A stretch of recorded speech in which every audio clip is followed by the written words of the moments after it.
The bustling airport terminal was filled with the usual chaos of travelers rushing to catch their flights, flight attendants calling for boarding, and the constant hum of announcements echoing through the speakers. But amidst all the noise, something entirely unexpected was about to happen. Something that would change the course of human history forever. The staff had no idea. They were about to turn away the man who would become one of the greatest pioneers of the 21st century. Elon Musk stood quietly at the counter, his eyes scanning the gate information, his mind far away from the typical concerns of a traveler. The constant hum of the airport seemed almost distant to him as he mulled over the various projects that filled his life. SpaceX, Tesla, his plans for Mars. His presence in the terminal was unnoticed, or perhaps dismissed as just another average businessman on the go. He wore a baseball cap, a plain jacket, and jeans, an outfit so nondescript it hardly stood out in the crowd. But in reality, this unassuming man was about to leave a monumental imprint on the world. Yet the staff checking him in had no clue who he was. The young airline staff member behind the counter, Rachel, eyed him suspiciously as he handed over his ID and ticket. A slight frown creased her forehead as she glanced at his information. She was used to dealing with celebrities, high-profile individuals, and the occasional famous businessman, but something about this passenger didn't sit right with her. There was a strange energy about him, one she couldn't quite place.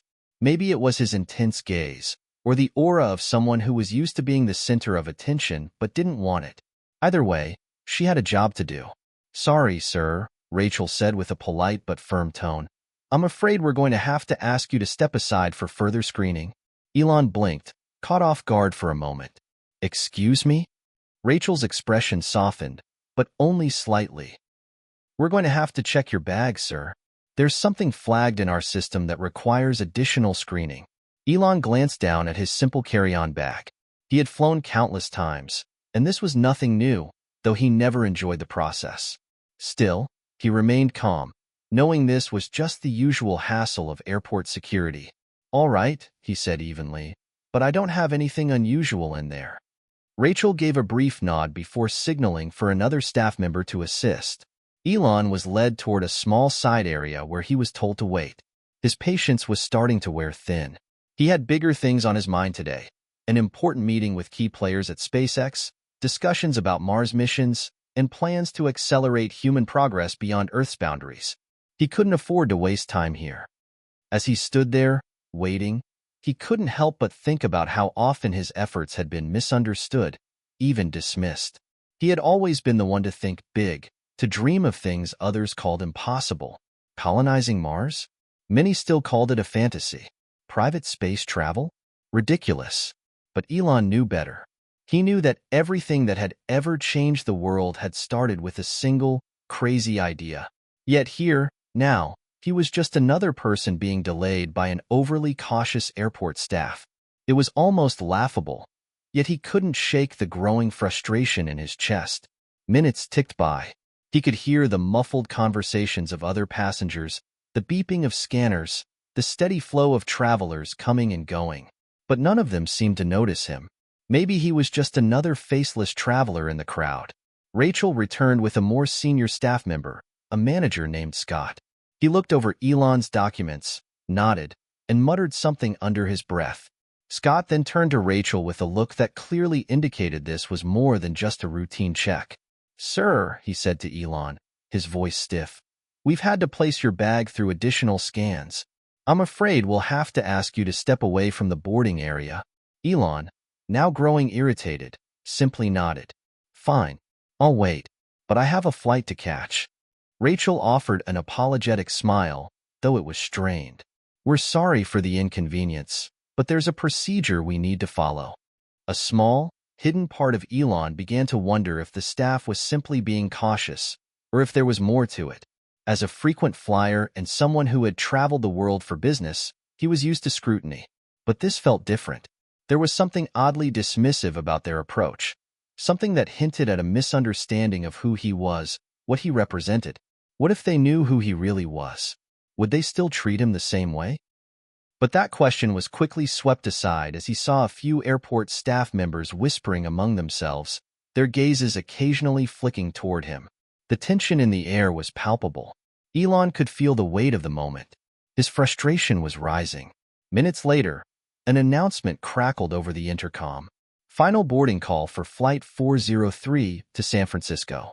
All passengers please proceed to Gate A13 immediately. Elon looked at the clock. He was cutting it close, but he would make it. He had to. However, before he could take another step forward, Scott blocked his path. "Sir, we're going to have to ask you to leave the airport. You're causing a disturbance, and we have reason to believe there might be an issue with your ticket." A cold rush of surprise swept over Elon. "What are you talking about? I'm simply trying to get to my gate." "We've already warned you," Scott replied, his tone colder now. "This is your last chance. Either leave voluntarily, or we'll call security." A tight knot formed in Elon's stomach. He could feel the eyes of everyone around him, staring, whispering. He was being humiliated. He was just one more man in the crowd, his dreams dismissed, his ambition ignored. He glanced once more at his ticket, a man with the power to change the world, now being asked to leave the very place that connected him to it. Elon sighed. "Fine, I'll leave." As he turned and walked toward the exit, the weight of the moment hit him hard. Was this how it always would be? Would his dreams of colonizing Mars always be dismissed like this? Was this what it felt like to be misunderstood at every turn? The irony of it all. A man destined to change the world, rejected by the system, dismissed by the very people who should have been helping him, was not lost on him. The thought lingered in his mind as he made his way out of the airport. In the grand scheme of things, this was nothing, a minor setback. But for some reason, it felt like a moment that could be the beginning of something much bigger. And so, he walked away, knowing full well that this wasn't the last time he'd be underestimated. Hit subscribe and leave a comment with where you're watching from. This story might just spark a new beginning. What's one thing that always pushes you forward, even when things get tough? As Elon Musk sat alone on a bench outside the airport terminal, waiting for a cab to take him to the hotel, he couldn't help but replay the events that had just unfolded. It wasn't just the minor inconvenience of being kicked out of the airport. It was the sense of frustration, the feeling that once again, people had no idea who he really was. He had been through this many times before, but it still stung. Who was he, really? Elon Musk wasn't always this household name. Long before he founded SpaceX, Tesla, and became the go-to visionary for Mars colonization, he was just a young boy in Pretoria, South Africa, dreaming big. His passion for technology, science, and the unknown had consumed him from a very young age. It wasn't about fame or fortune, but rather the drive to solve problems, to push the boundaries of what was possible, and to make life multiplanetary. Born in 1971, Elon's early years were marked by a love of books and imagination. His parents, May and Errol Musk, were both brilliant, but their relationship was complicated. His mother, a dietitian and model, was supportive of his intellectual pursuits, but his father, an engineer and entrepreneur, was distant and often critical. This relationship left Elon feeling isolated at times, but it also fueled his drive to prove himself. Even as a young boy, Elon was fascinated by the idea of space exploration. He devoured books about space and science fiction. His bedroom was like a mini museum of rocket ships, planetary maps, and stories about mankind's future among the stars. But at the time, no one thought much of it. It was just a child's obsession. His love for technology and innovation led him to a deep interest in computers. At age 12, Elon taught himself how to program and created a simple video game called Blaster, which he sold to a magazine for $500. This was his first taste of entrepreneurial success, though back then, he had no idea how big his ambitions would grow. As a teenager, Elon knew he wanted to change the world. He dreamed of building the kinds of technologies that would make people's lives better, and that would someday take humanity beyond Earth. Yet despite his intelligence and drive, Elon often found himself struggling to fit in. He was bullied in school, ridiculed for his odd ideas, and labeled as weird by his peers.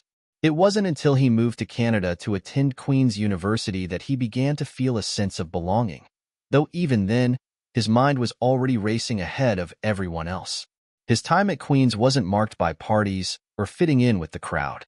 Instead, He buried himself in his studies and pushed himself harder than ever before. But it wasn't until he transferred to the University of Pennsylvania that Elon's vision truly began to take shape. He earned degrees in both physics and economics, two disciplines that would shape his future. It was during his time at Penn that Elon had the realization that would set him on the path to changing the world forever. The internet, this new, rapidly growing network, was going to change everything. The potential for connecting people, for revolutionizing the way humans lived and interacted, was limitless. It was this vision that would later drive his involvement in Zip2, X.com, which became PayPal, and ultimately, the companies that would put humanity on a path to Mars. But in those early days, the world didn't understand him. People were skeptical. "This kid is too ambitious," they said. "He's dreaming too big. No one can accomplish these things." Yet, the criticism only fueled his fire. Elon had always been an outsider. He didn't fit in with the traditional norms of society. While others were playing it safe, content with comfortable jobs and stable lives, he was pushing the boundaries, taking risks that no one else dared to take. Even in his early ventures, like Zip2, which helped newspapers get online, and X.com, which would later become PayPal, Elon faced numerous challenges, from lack of funding to battles with co-founders and investors. But it was through those failures that he learned resilience.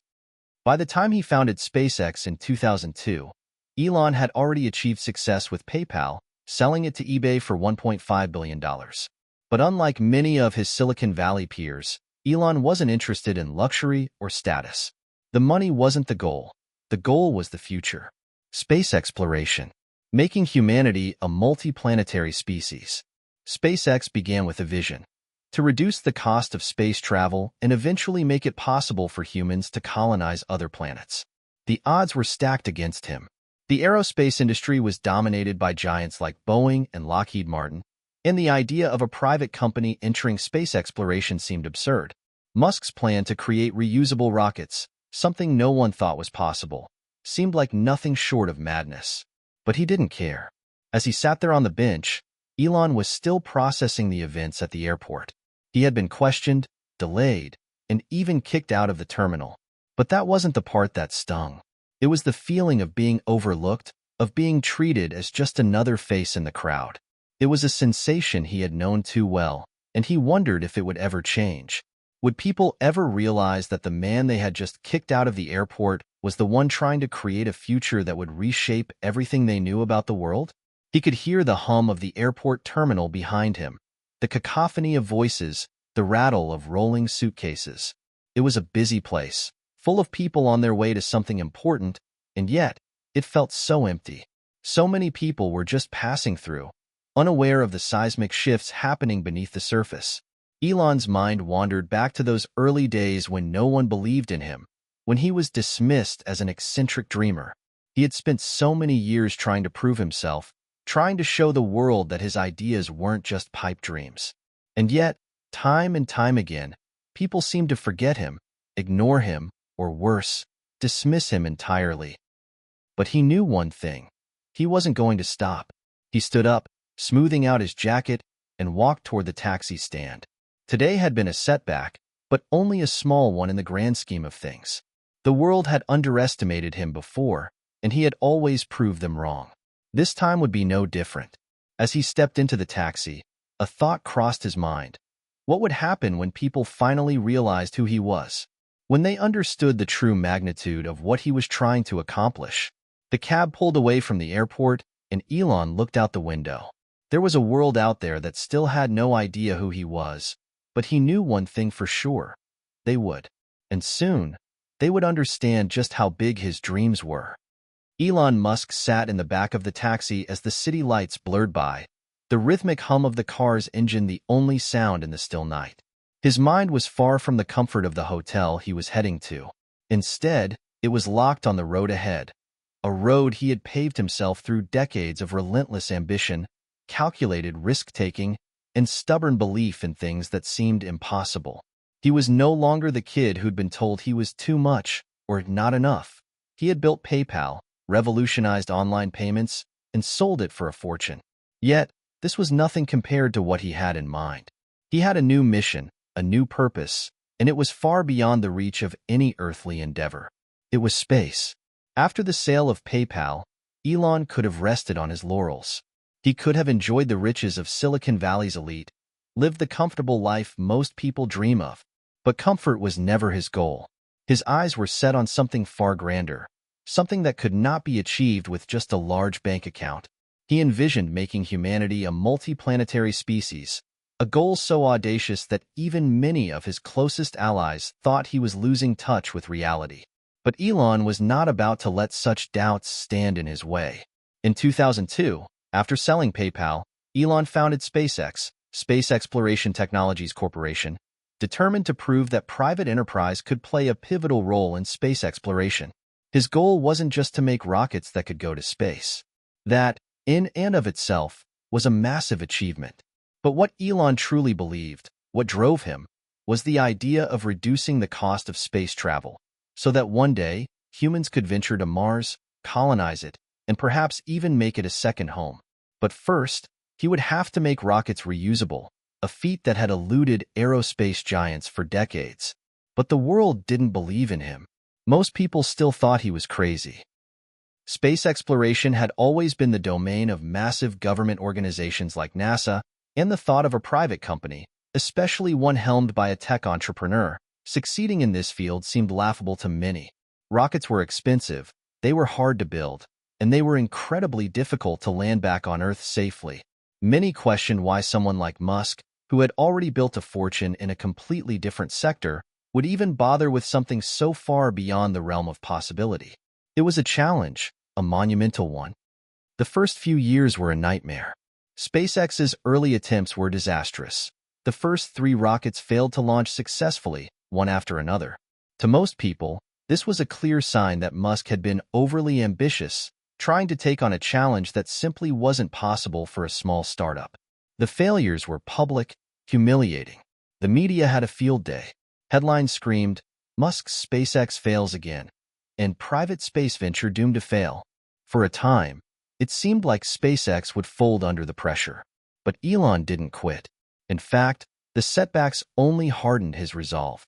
He didn't have the luxury of giving up, not with the future of humanity hanging in the balance. He poured even more of his own fortune into the company, fully funding its operations even when it looked like SpaceX might never get off the ground. His belief in the mission, his belief in himself, never wavered. The breakthrough came in 2008, when SpaceX successfully launched the Falcon 1 rocket into orbit, the first privately funded liquid-fueled rocket to do so. It was a momentous achievement. The company had overcome massive technical challenges, from building their own engines to mastering the intricacies of rocket flight. For the first time, Musk could prove to the world that private industry could lead the charge in space exploration. But even then, it wasn't enough. The journey was far from over. Reusability was the key to reducing the cost of space travel. The rockets had to be capable of flying into space, landing back on Earth, and being launched again. That was the true innovation that Elon sought. But achieving this was a goal so ambitious that no one had ever done it before.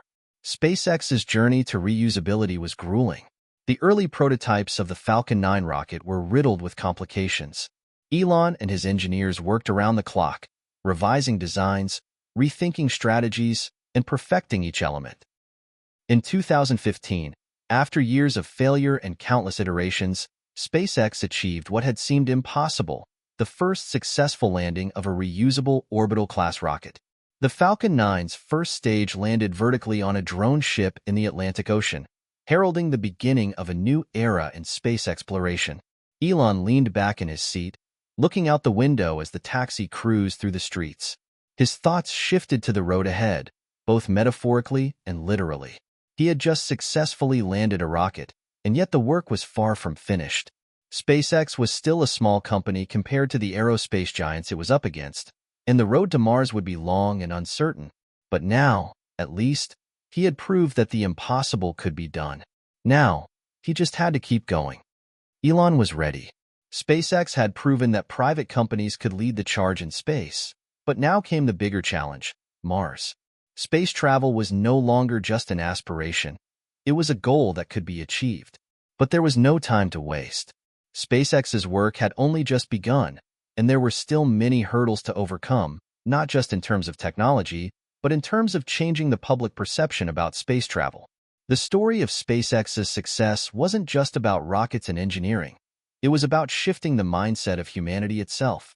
For generations, space had been something abstract, a far-off dream. Elon wanted to change that. He wanted people to look up at the stars, not with wonder alone, but with the knowledge that humans were about to go there, that they were on the verge of stepping foot on another planet. Mars was within reach, but only if the world could come together to support this vision. It wasn't just his fight anymore. It was everyone's fight. Elon smiled to himself as the taxi pulled up to the hotel. He had faced failure, skepticism, and ridicule. But in every failure, he had learned. In every setback, he had found a new way forward. He stepped out of the cab and into the hotel lobby, feeling the weight of the work ahead of him. There was no going back now. The road to Mars would be paved by people like him, driven, relentless, and unwilling to accept anything less than the impossible. The days following Elon Musk's unexpected encounter at the airport were an odd mix of frustration and clarity. While he didn't expect people to know him by face alone, the incident served as a stark reminder of the struggle he had been facing for decades. The world simply didn't understand him or his vision. For those who didn't follow the space industry closely, or for those outside the world of tech and innovation, Elon Musk was still seen as something of an enigma. Sure, the name had grown in prominence, especially after the successful launches of SpaceX, but the level of misunderstanding surrounding him was still startling. Despite the massive technological leaps SpaceX had made and the groundbreaking innovations from Tesla, the general public often reduced him to the eccentric billionaire, the guy who wants to go to Mars, or worse, the villain of Silicon Valley, a strange blend of Steve Jobs and Tony Stark. Those who didn't understand his deeper mission often saw him as a figure of curiosity rather than genuine importance. But that was about to change. Elon knew that change wasn't going to happen overnight. If there was one thing he'd learned from his ventures, it was that change took time, and even more time to be understood. He'd always said that he wasn't in this for fame or recognition. His mission was bigger than that. Still, it was impossible not to feel a twinge of annoyance every time people ignored or misunderstood his work. They didn't understand how important the future he was trying to create really was. They didn't see the stakes. The world, at least for now, was too distracted by everyday life, by mundane issues, political squabbles, and the noise of social media. He needed to change that. He needed people to understand what was at stake and why Mars, and the future of humanity, wasn't just a far-off dream. It was a necessity. Back at SpaceX headquarters, the atmosphere was charged with optimism, despite the public's indifference. The employees, all brilliant minds in their own right, were unwavering in their belief in Elon's vision. They knew what they were building wasn't just a rocket company. They were building the foundation for a future beyond Earth. They were helping to solve the biggest question of human existence. What happens when Earth's resources are no longer enough? What happens when humanity reaches the limits of our planet? Elon gathered with his top engineers in the conference room, the walls lined with blueprints, digital maps of Mars, and concepts for future space missions. The goal for SpaceX had always been clear, to make life multiplanetary. But now, it was time for the next phase, to make the idea of traveling to Mars something people could really grasp. SpaceX had succeeded in sending rockets into space, but the real challenge lay in sending humans, and doing so safely, efficiently, and regularly. It was the challenge of a lifetime. "We're getting close," Elon said as he looked around the table, his voice steady but with an intensity that made everyone pay attention. "The Falcon 9 is reusable. That's huge. But if we want to really reach Mars, we need to go bigger. We need to make a spacecraft capable of not just getting us to Mars, but allowing us to stay there, to build a future. This isn't just about rockets anymore. This is about humanity's survival." His words hit home with the team. The challenges of colonizing Mars were unlike anything they had faced before. It wasn't just about the technology, though the technology would have to be beyond cutting edge. It was about creating sustainable living environments in the harshest conditions known to humanity. It was about ensuring that the first wave of Martian settlers would have everything they needed to survive, to thrive, and ultimately, to make a home there. But what Elon was asking for wasn't just a change in technology. He was asking for a change in the very way people viewed the future.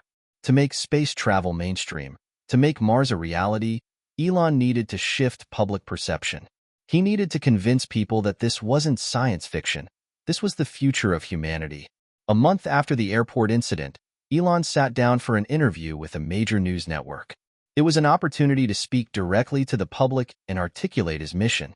The interviewer, a well-known figure in the media, was professional, yet skeptical. Elon, you've created one of the most successful tech companies in the world with Tesla, and SpaceX has made some major strides. But let's talk about Mars for a second, the interviewer began, his tone a bit patronizing. You've said in the past that it's essential for humanity to become a multi-planetary species. But realistically, what makes you think this is possible? What makes you think people will actually want to leave Earth? Elon leaned forward, his eyes narrowing with focus. It's not about wanting to leave Earth. It's about ensuring our survival, he said, his voice calm but full of conviction. We live in a world where we face countless challenges: climate change, overpopulation, resource depletion. Earth is a fragile planet. Mars, on the other hand, is a place where humanity can start fresh. It's not about escaping our problems on Earth, it's about having a backup, a place to go when our own planet can no longer support us. There was a pause in the conversation. The interviewer's skeptical expression softened slightly, as if he was considering the gravity of what Elon was saying. You're not just talking about an adventure to another planet, are you? The interviewer asked. You're talking about human survival. Elon nodded. Exactly. It's not just about going to Mars to build a city. It's about giving humanity a chance at a future. We're facing existential risks on Earth, and the more I think about it, the more convinced I am that the future of the human race is going to require us to be multiplanetary. The interviewer looked impressed, but there was still a sense of doubt in his voice. Do you think the public is ready for that kind of future? Do they understand the enormity of what you're proposing? Elon smiled slightly. They don't. Not yet. But that's why I'm here. The first step is getting people to understand that this isn't science fiction. This is something we can achieve, something that is already happening. And the more we push, the more we prove, the more the public will begin to realize that this is the future. And when they do, they'll be ready to join us. The interview ended, but Elon felt a renewed sense of purpose. People might not understand yet, but they would. The world would catch up to his vision. And when it did, humanity would be on the cusp of the greatest adventure in history. As he left the studio, he thought again about the incident at the airport. That small, almost insignificant moment was just another example of how far his journey had to go. People still didn't understand who he was, but soon they would. And by the time they did, it might just be too late for them to catch up. But for now, that didn't matter. He had work to do. And with every rocket, every success, and every failure, he was one step closer to achieving his ultimate goal. In the summer of 2022, SpaceX found itself standing at the precipice of a new era. The Falcon 9 had successfully landed more times than Elon could count, and the company's track record for launching payloads into space had reached a level of consistency few could have predicted. Yet, as impressive as these milestones were, they only marked the first steps on a far longer journey. The true challenge, the one that would define Elon Musk's legacy, was about to begin. The first crewed mission to Mars. Elon had known this day was coming, but it didn't make it any easier. Building a rocket capable of landing on Mars was one thing. Building one that could carry humans safely, protect them from cosmic radiation, provide sustainable life support, and transport them over the months-long journey, all while ensuring they could land on the Martian surface and return to Earth, was an entirely different challenge. And yet, the moment had arrived. The rocket, a larger and more powerful iteration of the Falcon 9, was ready. The crew, a hand-picked team of astronauts, engineers, and experts, were eager, yet terrified. But for Elon, it was never about fear. It was about the future. This was his moment to prove not just that humanity could survive on Mars, but that we could thrive there. The stakes were higher than anything he had ever faced. The crew aboard the spacecraft would not just be pioneers in the truest sense, they would be risking everything. But that was the price of greatness. Elon stood in the control center, staring at the launch pad through the massive glass windows. It was an odd sensation, watching the team prepare for a mission that, for all intents and purposes, had been his dream for decades. He thought back to the early days, when people laughed at him for suggesting a private company could put rockets into space. How naive they had been, how wrong. But now, the hardest part was ahead of him, making sure the journey was a success. Inside the spacecraft, the astronauts were undergoing final preparations. They were ready for what lay ahead, but every one of them knew the risks involved. The technology was groundbreaking, but the road ahead would be paved with unforeseen obstacles. None of them knew what awaited them once they entered Mars' atmosphere, and they wouldn't know until they were there. But what kept them going, what kept them believing in the mission, was their understanding of the bigger picture. They were not just astronauts. They were the first human beings to venture to another world. Their journey would be more than just a story of scientific achievement. It would be a tale of courage, determination, and human spirit. Elon's thoughts were interrupted by a voice on the intercom. It was the mission commander, Emily Drake. Her calm voice a sharp contrast to the tension in the air. "Elon, we're ready. We're good to go." Elon nodded, his heart pounding. This was it. Years of work, countless failures, billions of dollars invested, and now, it all came down to this moment. His fingers hovered over the launch button, but before he could press it, he was overcome with the weight of what he was about to do. He wasn't just sending a crew into space. He was sending humanity's first representatives to Mars. There was no turning back. He took a deep breath and pressed the button. The countdown began. 3, 2, 1. The rocket engines roared to life with a deafening force, sending the crew into the unknown. As the spacecraft ascended, the room fell silent. Everyone in the control center watched with bated breath as the rocket cut through the atmosphere, propelling itself into the stars. The moment they had all been waiting for was finally here. As the rocket soared higher, Elon felt a sense of pride and awe wash over him. This was more than just a technical achievement. This was a symbol of everything humanity could accomplish if we dared to dream big enough. The rocket's successful launch didn't just prove the viability of private space travel. It proved that humanity could reach out and touch the stars. But this was only the beginning. For the next several months, the crew would face unimaginable challenges. The spacecraft, designed to be self-sustaining, would test its limits. The astronauts would have to work together, support each other, and keep their spirits high in the face of isolation and the cold vacuum of space. And while they faced the harsh environment of Mars, its frigid temperatures, unbreathable atmosphere, and desolate landscape, they would also carry with them the weight of an entire species' future. Elon didn't sleep that night. He stayed in the control room, monitoring the mission with the same intensity that had driven him to this point. He knew the risks, knew the mission's fragile nature. There was no guarantee the crew would make it to Mars, let alone return. But that was what exploration was all about, taking risks, pushing boundaries, and understanding that success was never guaranteed. What mattered was the pursuit. The next few months were a blur of activity. As the crew made their way to Mars, Elon and his team at SpaceX worked tirelessly to track their progress, troubleshoot any problems, and prepare for their arrival. The mission was still in its infancy, but already it was clear that this was a defining moment in the history of human exploration. The journey to Mars wasn't just about reaching a new planet.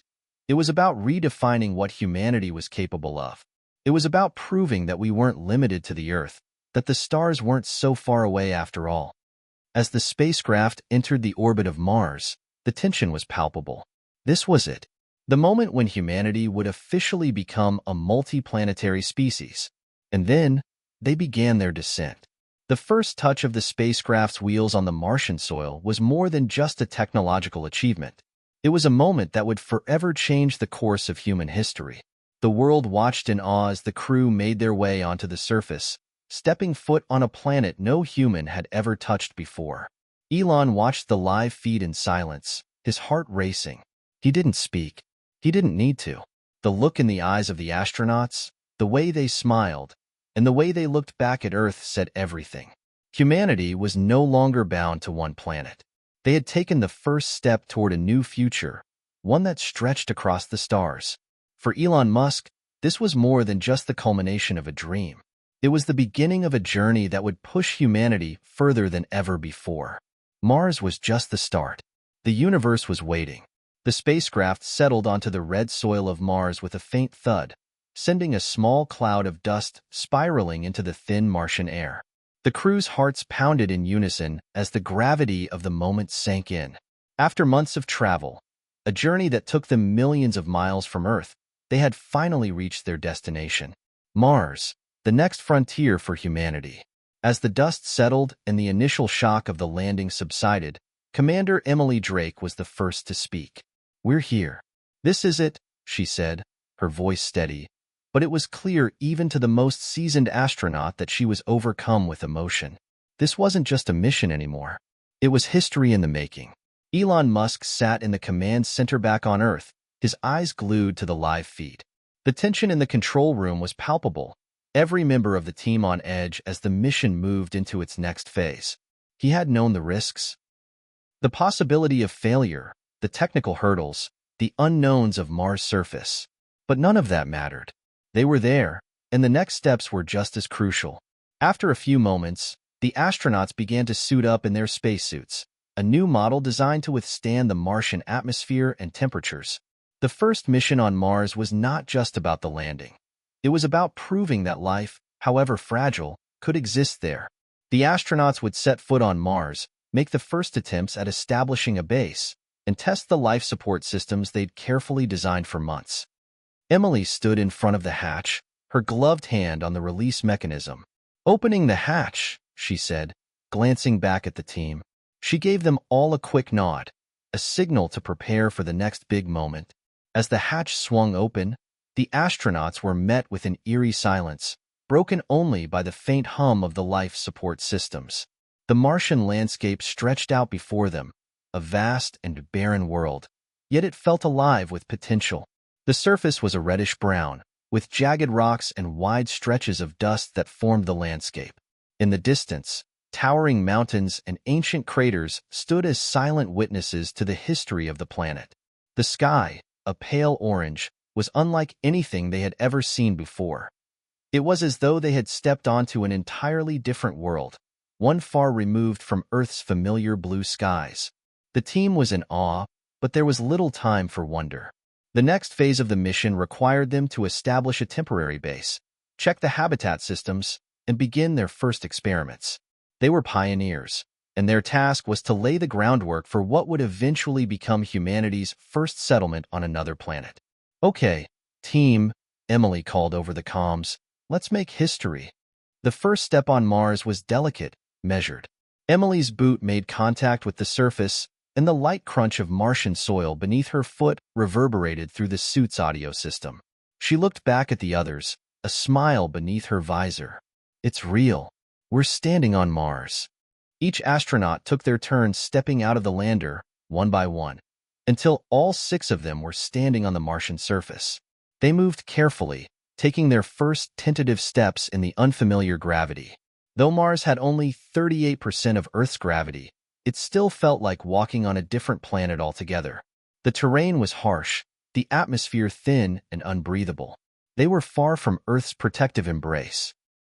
Back at SpaceX's mission control, Elon Musk watched the astronauts' movements with intensity.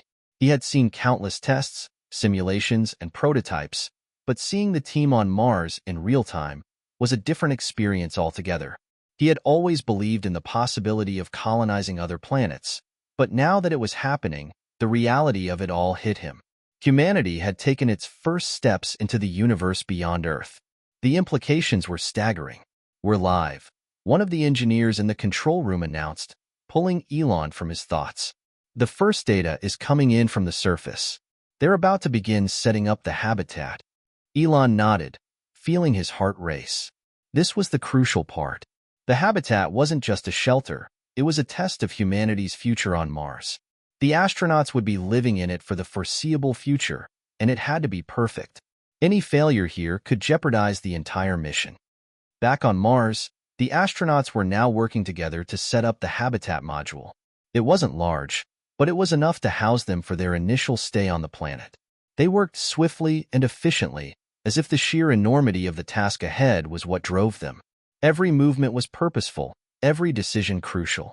The habitat was designed with cutting-edge life support systems, capable of generating oxygen, recycling water, and maintaining the necessary temperature to keep them alive. But these systems had never been tested outside the Earth environment. It was one thing to test them in a lab, surrounded by technicians and support staff. It was another to rely on them in the cold, airless Martian landscape. Commander Emily Drake kept a cool head as she directed her team. "Oxygen levels are stable," she reported, checking the readouts from the system. "Temperature holding steady. No issues so far." It was a small victory, but it was a victory nonetheless. The team worked through the night, setting up equipment, testing tools, and gathering samples from the Martian surface. As the days passed, the initial excitement began to give way to the more routine, albeit essential, tasks of survival. They had to establish their presence on Mars, ensuring that they could function independently of Earth for long periods. Back at SpaceX, Elon monitored their progress, occasionally checking in with the team to offer support or feedback. The hours were long, the work difficult, but every success, no matter how small, brought them closer to their goal. Mars was no longer an idea or a far-off dream. It was real. They were there. As the days turned into weeks, the team adjusted to their new life on Mars. It was tough, no doubt. The isolation was intense, the pressure to succeed overwhelming. But there was an undeniable sense of camaraderie that formed between them. They were all in this together. The first crew on Mars, the pioneers. And in many ways, they knew that what they were doing would inspire generations to come. Elon Musk sat at his desk back in SpaceX's headquarters, looking out the window toward the horizon. He thought about the future, about the second wave of missions, about the long-term vision of a thriving, self-sustaining human colony on Mars. It was still far off, but he had no doubt that it was achievable. He had taken a risk, a big one.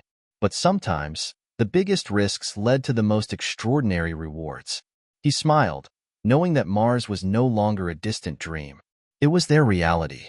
The days on Mars were long, stretching into what felt like endless shifts of routine tasks, assembling equipment, collecting soil samples, testing the habitat systems.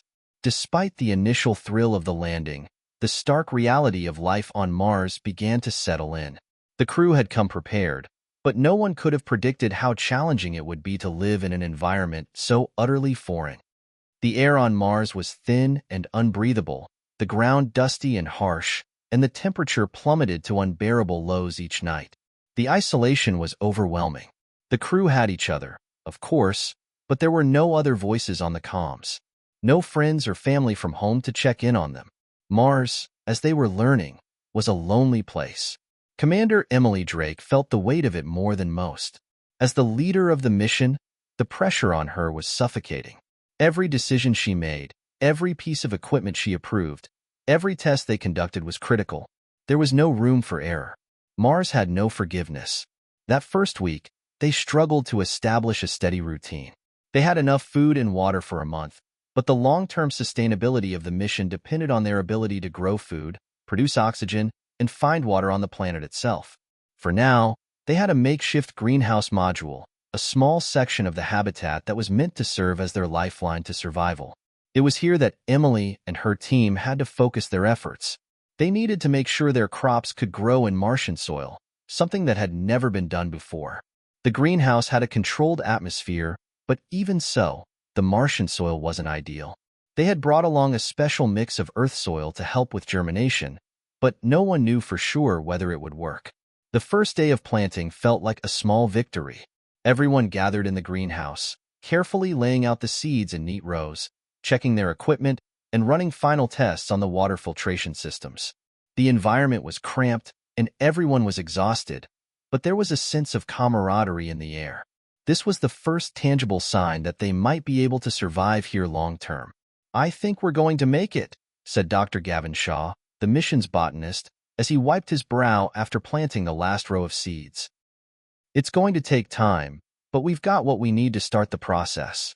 Emily nodded, but there was a hint of uncertainty in her expression. "We need to do more than just start. We need to ensure this works. If these crops fail, we're not just looking at a small setback. We're looking at a potential disaster." Back on Earth, Elon Musk was glued to the mission's progress, checking in with Emily and the team during their daily communications. He had always known the road to Mars would be full of challenges, but it was hard not to feel the tension each time he saw a new report from the crew. Every experiment, every test, every small success felt like an enormous victory, but he knew the true test lay in the months to come. The next few days passed in a blur of small accomplishments and growing concerns. The Martian habitat was holding steady, but there were signs of trouble. One of the life support systems began to show signs of instability, with oxygen levels fluctuating more than they should. The engineers quickly scrambled to isolate the problem, working around the clock to ensure the system remained functional. A small leak in the water filtration system caused a minor panic. The crew had enough water to last a while, but the leak threatened to cut their reserves short. It took a day to patch it, but the incident was a reminder of how fragile their existence on Mars truly was. The real turning point came when the crops began to show signs of distress. It was subtle at first, small brown patches appearing on the leaves of the plants. Dr. Shaw worked tirelessly to diagnose the problem, conducting tests and experiments to determine the root cause. Could it be the soil? The water? The limited sunlight? After days of analysis, Dr. Shaw delivered the news. The Martian soil is toxic, he said, his voice grim. It's not the right balance of nutrients. The plants are struggling to take root. Emily took the news in silence. The weight of the decision ahead of her loomed large. They had a small supply of food, but not enough to sustain them for months. If they couldn't grow food on Mars, their mission would fail. There was no way around it. "What are our options?" she asked, her voice tight with determination. "We might be able to supplement the soil with more Earth-based nutrients, but it's going to take time," Shaw replied. "We'll need to replant everything and monitor the growth carefully." Time was the one thing they didn't have. The clock was ticking. Emily knew that the mission depended on their ability to adapt, to make the impossible work. If they couldn't grow food, they would be forced to leave Mars and return to Earth, and that would be a devastating blow not just to them, but to humanity's aspirations of becoming a multiplanetary species. But there was no room for panic, no time to falter. Emily gathered the crew in the common room that evening, their faces illuminated by the soft glow of the habitat's lighting. "We're not giving up," she said, her voice steady. "We'll find a way to make this work. We have the resources. We have the skills. We've got to keep pushing." The team nodded, a unified front in the face of adversity. But even as they reassured each other, there was a shared sense of uncertainty. Mars had proven itself to be an unforgiving place. Every step forward felt like a monumental leap, and every failure was a reminder of how fragile their existence on this distant world was. Back at SpaceX's headquarters, Elon's thoughts mirrored those of the crew. The challenges were greater than he had anticipated, but they weren't insurmountable. He believed in the mission, in the crew, and in the future they were building. Mars would be the proving ground for humanity's expansion beyond Earth, but first, they had to survive. The next few weeks were a blur of trials, errors, and small victories. The crew worked tirelessly, patching systems, refining experiments, and testing every possibility. Slowly but surely, the crops began to recover, the soil more fertile, the life support systems more stable. Yet, despite the gradual improvements, Mars still had a way of humbling them at every turn. The landscape was beautiful, but brutal. The environment was full of wonder, but also dangers they couldn't yet fully comprehend. And through it all, the crew held on to one unwavering truth: failure wasn't an option. They were the pioneers, the first humans to step onto Mars.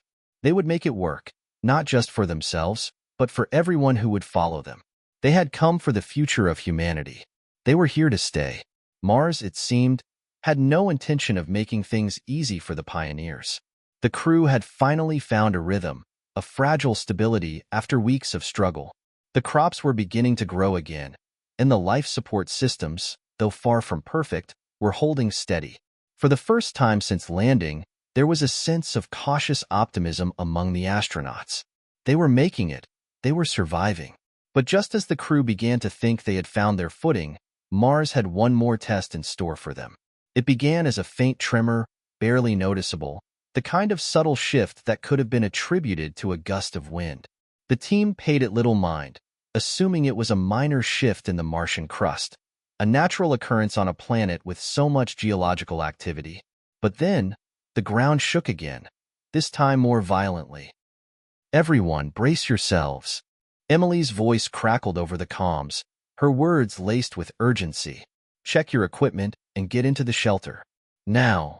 The tremor had intensified into a full-fledged quake, and the once steady hum of the habitat's life support systems began to sputter.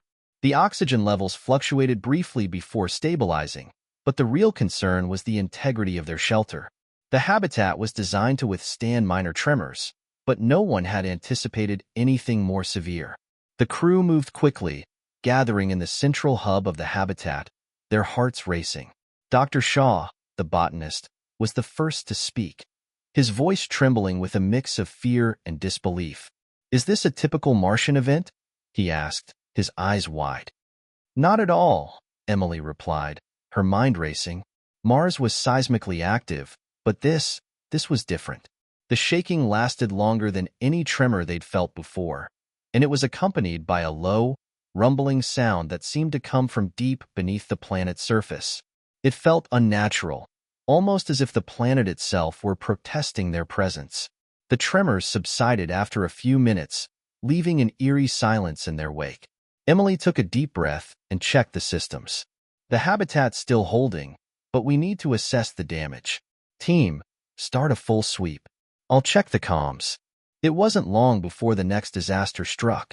Just as the crew began their sweep of the habitat, another unexpected event occurred, this one even more terrifying than the tremors. A massive dust storm, the likes of which no one had predicted, swept across the Martian surface. The sky, already an orange-tinted haze, darkened further, and wind began howling outside, carrying with it the fine, red dust that Mars was infamous for.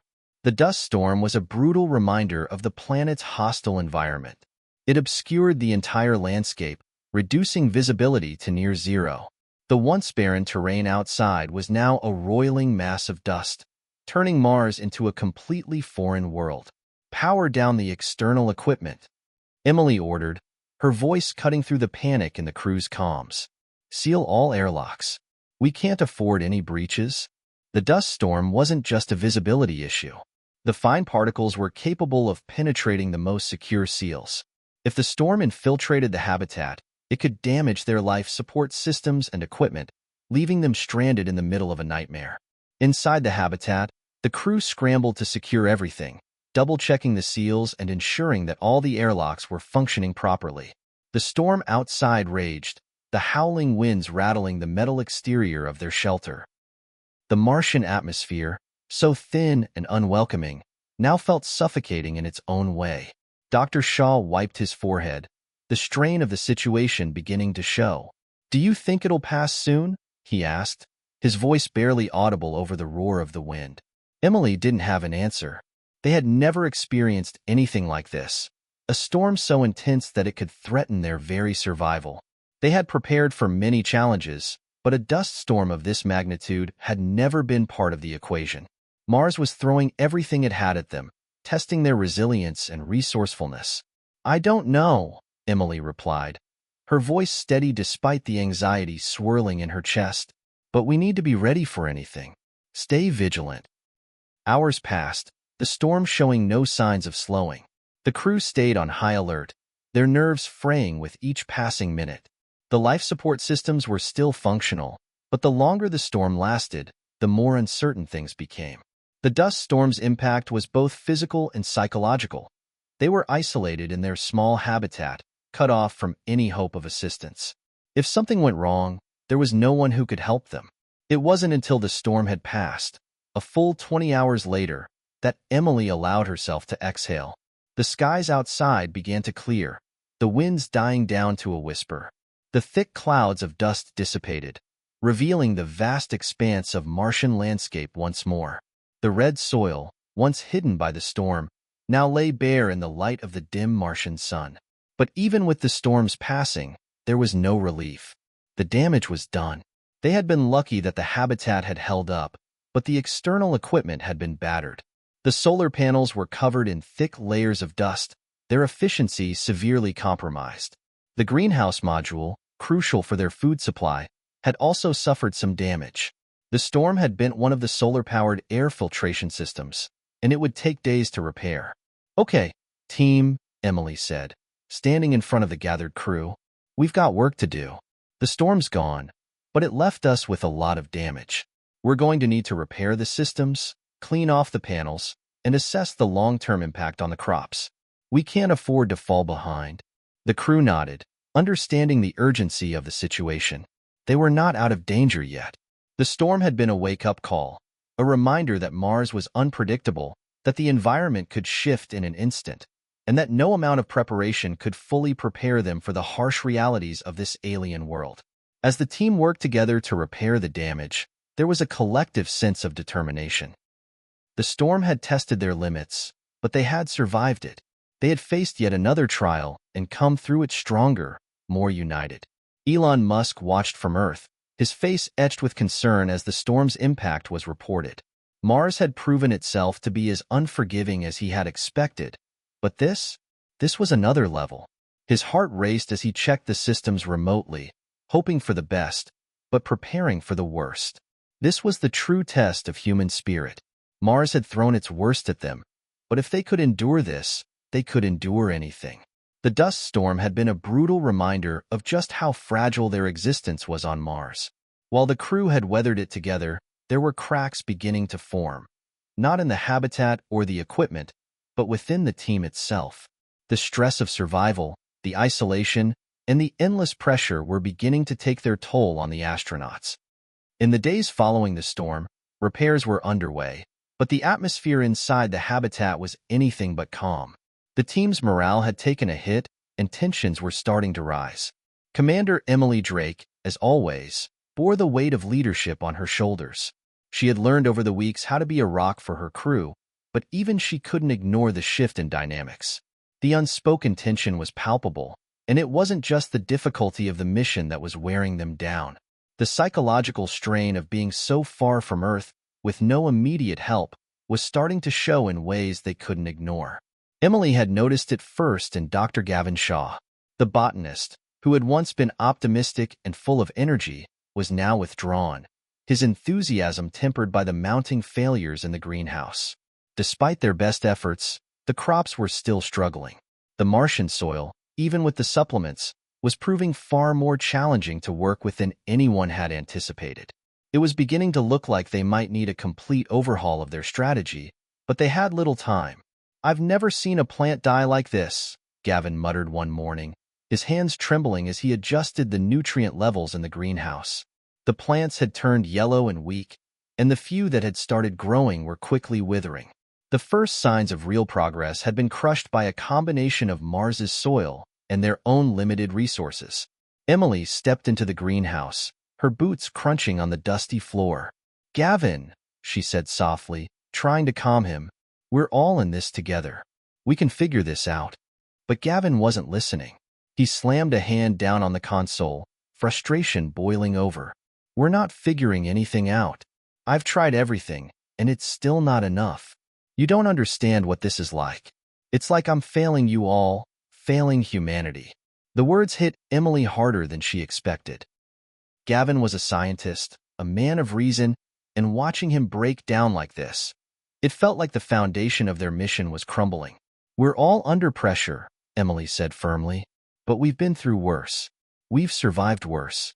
We'll figure this out. Just, let's all take a step back and reassess. One thing at a time." Gavin's eyes narrowed, and he let out a frustrated sigh. "You don't understand what's at stake here, Emily. It's not just the crops. It's everything. If I fail here, we all fail. You fail. Mars, it'll be a tomb instead of a future." Before Emily could respond, he stormed out of the greenhouse, his steps heavy with defeat. The silence that followed felt suffocating. Emily was left standing amidst the rows of dying plants, feeling a mix of guilt and helplessness. She knew Gavin's breakdown wasn't just about the crops, it was about everything. Mars, the isolation, the looming reality that if they couldn't establish a sustainable food source soon, their mission would fail. Their hope for humanity's future would crumble along with the Martian soil. And for all of them, it was a devastating weight. Later that day, things escalated further. Dr. Shaw wasn't the only one struggling. Michael Reed, the missions engineer, was also beginning to show signs of stress. Unlike Gavin, Michael was quieter about it. But Emily could sense the tension when he worked. He was meticulous, as always, but there was a sharpness to his movements, a restlessness that hadn't been there before. He'd begun working alone for longer stretches of time, avoiding the common areas where the rest of the crew gathered. That evening, as Emily sat down for the team's routine meeting, she could feel the fracture deepening. They were all tired, mentally and physically exhausted. It had been weeks since they had any true moment of peace, any time to relax and recharge. And now, with the storm and the failing crops, the pressure was reaching a boiling point. Everyone's working hard, Emily began, looking around at her team. But I can feel the strain. We've all been under an incredible amount of stress, and it's starting to show. I need you all to be honest with me, with each other. If we're going to survive, we need to be able to depend on one another. There was a long silence before Michael spoke up, his voice tinged with frustration. How are we supposed to depend on each other when we're falling apart? You saw Gavin. You saw me. It's like we're pushing against a wall that's never going to move. Emily clenched her fists, fighting the urge to let her own frustration slip out. She had to keep her composure. I know it's tough, but right now, we have no choice. We have to keep going. Mars doesn't care if we're tired or if we're scared. If we stop now, we fail. And failure isn't an option.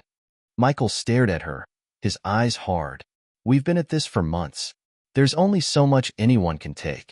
I don't know how much longer we can keep pretending like everything's fine. Mars is breaking us. Emily took a deep breath. No one is pretending anything's fine, Michael. But we're all here, and we're in this together. I'm not going to let anyone give up. Not now. Not after everything we've fought for. We still have a chance. Gavin, who had been silent until now, finally spoke up, his voice hoarse. What's the point of holding on if we can't even grow food? If we can't get the basics right, what does it matter how hard we try? Emily's heart sank. It wasn't just the crops that were failing. It was their faith in the mission. She had to find a way to restore that faith before it was too late. I understand the frustration, Emily said, her voice calm but firm.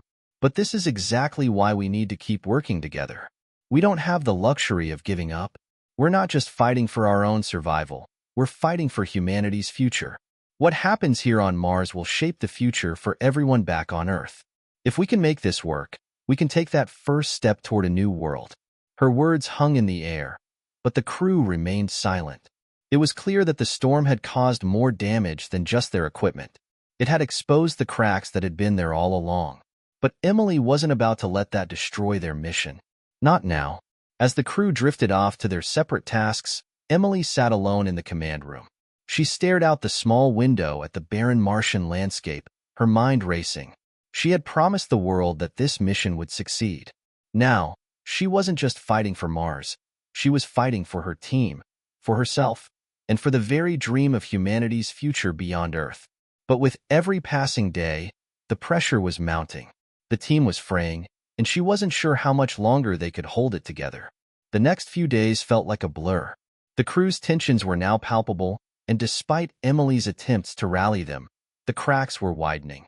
Gavin still wasn't speaking much, and when he did, his words were short and strained. Michael's irritability was starting to show in his work. Even the calmest members of the team, like Sarah, the missions medic, were feeling the strain.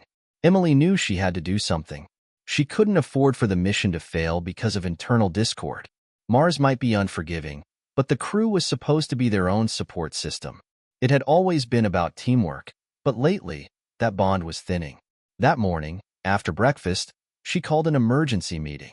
The air in the command room felt heavier than usual as the crew gathered, eyes averted, avoiding eye contact. The tension was thick, and Emily could almost feel the collective frustration hanging over them. All right, everyone, Emily began, her voice steady but laced with urgency. We need to talk. The past few days have been rough, and I can't pretend like we're all fine anymore. We need to get it together. I'm not saying it's going to be easy, But we're here because we believed in this mission. We believed in each other. There was a long pause before Dr. Shaw spoke up, his voice quiet but laced with emotion. But what happens if that belief is shattered? What if we can't keep up with the demands, the stress? What if Mars wins? Emily exhaled sharply, trying to keep her composure. Mars has already won if we give up. If we stop trying, then it's over. But if we keep pushing, if we keep fighting, we have a chance. We've come this far. I won't let us fail now. The crew exchanged uneasy glances. Emily could feel the skepticism rising, but she refused to back down. We're not out of options yet, she continued. We have a few things we can try. But more than that, we have to remember why we're here. We have a duty to everyone on Earth. We have a duty to each other. The room was silent for a long moment, and for a brief second, Emily wondered if her words were falling on deaf ears. But then, Michael stood up, his eyes intense. "All right, Emily," he said, his tone still rough but slightly less agitated. "We'll try. But I'm telling you right now, we can't keep going at this pace. Something needs to change." Sarah, the medic, nodded. "We need to be honest with ourselves. We're all on the edge. If something doesn't give soon, it's not just the mission that'll fail. We could end up losing someone." The weight of her words sank in. Emily could feel the chill of truth. This was no longer just a scientific mission. It had become a test of endurance, physically, mentally, and emotionally. "Okay, then let's talk about what needs to change," Emily said, her voice firm. "We can't fix everything overnight, but we can start small. Gavin, Michael, Sarah, you all have been working non-stop. Take a break. Rest. I'll handle the scheduling for the next few days, and I want everyone to have at least a few hours to recharge." "That's an order." The team exchanged surprised looks, but after a moment, they all nodded. "All right," Gavin muttered, his shoulders slumping slightly. "I'll try." Emily sighed with relief, her chest easing slightly as the crew agreed to her plan. This was a temporary solution, but maybe, just maybe, it was a step in the right direction. The next few hours were filled with a strange quietness.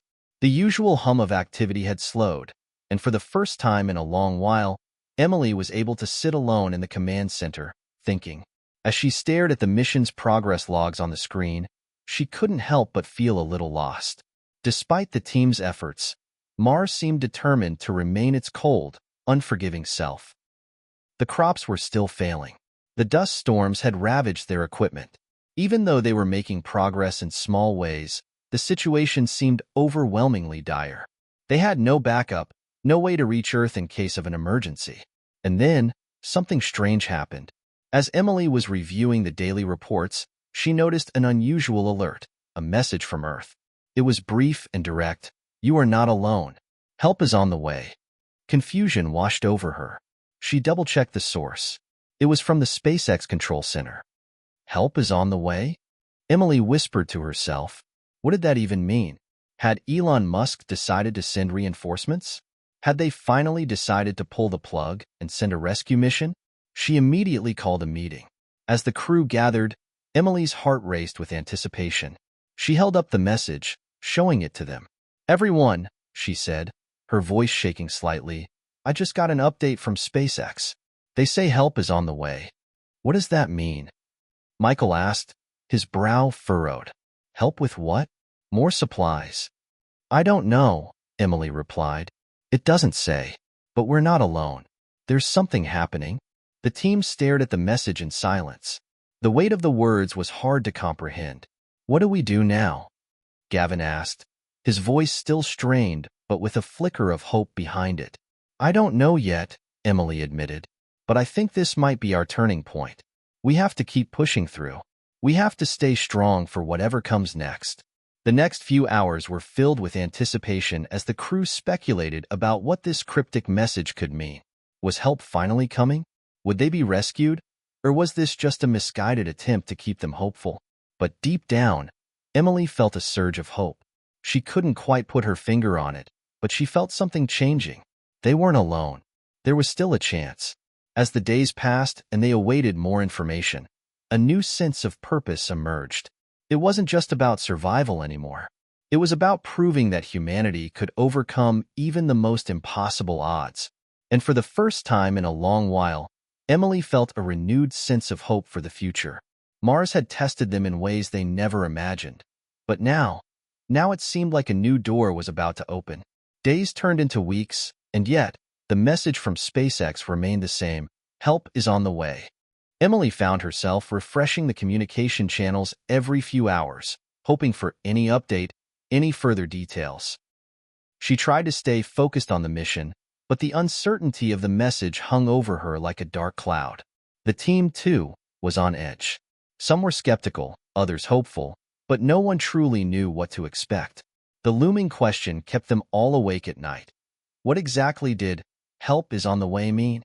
Was it an emergency resupply? A rescue? Or perhaps just a well-intentioned but vague message designed to keep them from losing hope? For Emily, the message had rekindled a fire within her. She couldn't shake the feeling that something bigger was in motion, something that could shift the course of their mission. But despite her optimism, doubt gnawed at her. She needed answers. The team needed answers. Late one evening, as Emily worked through mission logs, the communication console flashed with an incoming transmission. Her heart skipped a beat. She had been waiting for this moment. This was it. She scrambled to accept the transmission, her fingers trembling slightly. The screen flickered before displaying the familiar, reassuring face of Jonathan Lin, the head of SpaceX's Mars operations. His face was serious, but there was an unmistakable hint of excitement in his eyes. "Commander Drake," Jonathan said, his voice crackling through the static, "I'm glad to finally make contact. I'm sure you've been waiting for this." Emily's breath caught in her throat. "Jonathan, what's going on? We've been waiting for weeks. What is this help you've been referring to?" Jonathan leaned forward, his face hardening. "I'm afraid I can't give you all the details just yet, Emily. But we've been tracking your situation closely, and we know it's critical. We've been working on something big." Emily's mind raced. "Something big? What does that mean? Are you sending a resupply mission? Or is it a rescue?" Jonathan hesitated before responding. "It's more than that. We're sending reinforcements. But it's not just cargo. It's a team." "A team?" Emily echoed, her voice filled with confusion. "Another crew? From Earth?" "Yes," Jonathan confirmed. "And not just any crew. We're sending specialists, engineers, scientists, and support personnel. People who can help you stabilize your food systems, repair your equipment, and ensure your survival." Emily's pulse quickened. "When will they arrive?" "Soon," Jonathan replied. "They'll be landing within the next 2 weeks. We've already started prepping the equipment and resources needed for their arrival. The reinforcements will help you stabilize your current position, but they'll also be looking ahead. This isn't just about keeping you alive. It's about setting the foundation for something much bigger. The next phase of your mission." The enormity of his words hit Emily like a ton of bricks. This wasn't just a lifeline. It was the beginning of something larger than any of them could have imagined. They weren't just surviving anymore. They were becoming part of a long-term plan, a new chapter in humanity's journey to the stars. Emily blinked, trying to process everything. "This is unbelievable. But, Jonathan, we've been struggling to grow food, keep equipment operational, and survive. Are these specialists going to have what we need to fix everything?" Jonathan smiled, though it was tinged with a sense of gravity. "They'll have the expertise you need. But there's one more thing. This mission is going to expand. We've got plans in place to establish a sustainable base here on Mars. It's not just about surviving anymore. It's about thriving. And the reinforcements we're sending are the first step in that larger vision." The message ended with a promise. "We'll see you soon, Commander. Hold tight." As the transmission cut off, Emily sat back in her chair, her mind swirling with the implications of what she had just heard. Reinforcements were on their way, and not just any reinforcements, but a team of specialists who could potentially change everything. They weren't just coming to help them survive. They were coming to help them build a future. When she relayed the news to the crew, their reactions were mixed, but there was no mistaking the wave of relief that swept through the habitat. Gavin's eyes sparkled with cautious optimism, and Michael's expression softened for the first time in weeks. Even Sarah, who had been so consumed by the medic duties and the crew's mental health, let out a breath she didn't realize she'd been holding. "This is it," Michael said quietly, his voice low but filled with hope. "This is the breakthrough we've been waiting for." Gavin nodded slowly. "We've been trying to do this all ourselves, but maybe we weren't meant to do it alone." Emily could sense that the team was starting to rally. The news of the reinforcements wasn't just practical, it was symbolic. For the first time in a long while, they had something to look forward to beyond mere survival. They had a future. Over the next few days, preparations began in earnest. The team worked tirelessly to get the habitat ready for the arrival of the new crew. They checked their communication systems, recalibrated equipment, and made sure the air filtration systems were functioning at optimal levels. As much as they were excited, there was also a sense of anxiety. The new crew would be coming into a tense, fragile environment. There was no telling how the dynamic would shift once they arrived. On the night before the expected landing, Emily found herself unable to sleep. She sat by the small window of the habitat, looking out over the barren landscape of Mars. The planet was eerily silent, stretching endlessly into the horizon. Yet, despite its desolation, it held a promise now. A promise that humanity wasn't just trying to survive here. They were building something more. She reached for her communicator and sent a message to Jonathan Lynn. "We're ready. We'll do our best to make this work. We're not just fighting for survival anymore. We're building a future." The reply came almost instantly. "I have no doubt, Emily. The future is in your hands." As the first light of dawn began to break over the Martian horizon, Emily stood up, her heart pounding in her chest. Tomorrow, everything would change. The reinforcements were coming, and with them, the possibility of a new chapter. Not just for Mars, but for humanity itself. Hit subscribe and leave a comment with where you're watching from. This story might just spark a new beginning. What's one thing that always pushes you forward, even when things get tough? The days leading up to the arrival of the new crew felt like an eternity. Emily could sense the change in the atmosphere within the habitat.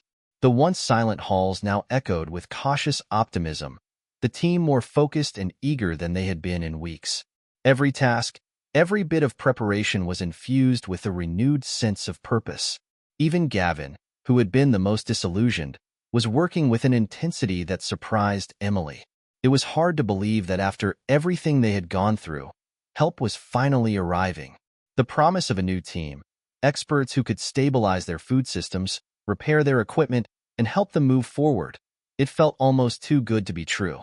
But as the hours passed and the countdown to the landing began, Emily felt a strange mix of excitement and apprehension.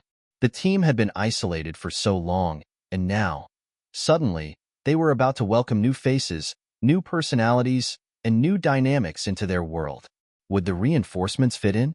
Would they be able to work together? Or would the strain of months in isolation be too much to overcome? She sat in the command center, staring at the screen that tracked the approaching spacecraft. The landing was scheduled for early morning, and every member of the crew was gathered, anxiously awaiting the first signs of their arrival. Emily had spent hours going over the landing protocols, ensuring that everything was in place to receive them. As the minutes ticked by, the team gathered in front of the large monitors. The spacecraft was coming into view, a sleek, futuristic design that glinted under the Martian sun. The cameras had already picked up the ship, and the first images from the landing site were starting to come in. "This is it," Sarah whispered, her voice barely audible, but her eyes wide with excitement. "They're really coming." Emily nodded, her breath caught in her chest. "It's happening." The spacecraft hovered over the landing zone, its thrusters glowing as it began its descent. The tension in the room was palpable, every eye fixed on the screen, waiting for the moment when the reinforcements would touch down on the Martian soil. And then, with a soft rumble and a cloud of dust, the spacecraft landed. The monitors showed the confirmation. Landing complete. Reinforcements have arrived. A collective exhale swept through the crew. It was done. The reinforcements were here. Emily quickly gathered her composure, pushing down the overwhelming rush of emotions. The mission wasn't over yet, but this was a turning point, a new chapter. The arrival of this new team wasn't just a lifeline. It was a testament to human resilience, a reminder that even in the harshest conditions, humanity could rise to the occasion. The airlock doors hissed open, and the first member of the new crew stepped through the entryway. Emily's heart skipped a beat as she saw the familiar face. Jonathan Lynn, the head of the mission back on Earth, had come himself. "Jonathan," Emily said, a mixture of surprise and relief in her voice. Jonathan gave her a small, almost apologetic smile. "Sorry I couldn't be there sooner. I had to make sure everything was set up. But we're here now." Behind him, several other figures stepped through the airlock, their suits and equipment gleaming in the dim light of the habitat. Emily quickly assessed them. A tall woman with sharp features and a confident demeanor, a middle-aged man whose gentle smile made him seem approachable, and a younger man who appeared to be more nervous than the others. There was an immediate shift in the atmosphere. The tension that had gripped the crew for so long seemed to dissipate, replaced by curiosity and anticipation. "Welcome to Mars," Emily said, her voice steady. "I'm Commander Emily Drake. Thank you for coming. You've no idea how much this means to us." Jonathan nodded. "I'm sure we'll find out soon enough. We've got the best of the best here, and we're ready to get to work. But first, let me introduce everyone." He turned and gestured to the crew behind him. "This is Dr. Alyssa Green, our food systems expert. Dr. Mark Stanton, an engineer specializing in habitat construction and repairs. And this is Tom Reed, our agricultural technician. We've also brought along 2 more specialists who will join you later, but for now, we're your initial team." Emily felt a sense of relief wash over her as she shook each of their hands. They were professionals, their presence both reassuring and inspiring. They had come with the knowledge and skills that could turn everything around. For the first time in a long while, the weight of survival seemed just a little less heavy. As Jonathan and the reinforcements settled in, the team got to work immediately. Alyssa was the first to inspect the food systems. "These crops are struggling," she observed, glancing over the barren fields. "But we can work with this. We just need to implement a few changes to the soil and adjust the water filtration systems. It won't be easy, but we can make it happen." Mark, the engineer, began inspecting the habitat's infrastructure. "This place is holding up better than I expected, but there are definitely some areas that need reinforcement. The air filtration system is functioning, but it could be more efficient. We'll get to work on that right away." Tom, the agricultural technician, dove straight into the greenhouse, taking detailed notes and making observations about the plant life. "We're going to need to modify the growing conditions. With the right adjustments, we can get these crops thriving again." As the day went on, Emily felt a surge of hope she hadn't felt in months. They were no longer isolated. They had the support they needed. The team was back on track. But as the reinforcements settled in and the work began, Emily couldn't shake a thought that kept lingering in the back of her mind. This was just the beginning. Mars had never been kind, and now, with a new crew on the ground, the stakes were even higher.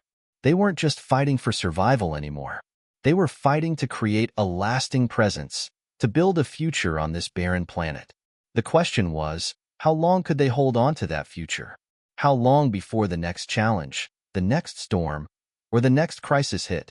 But for now, as the crew worked together, Emily allowed herself a moment of peace.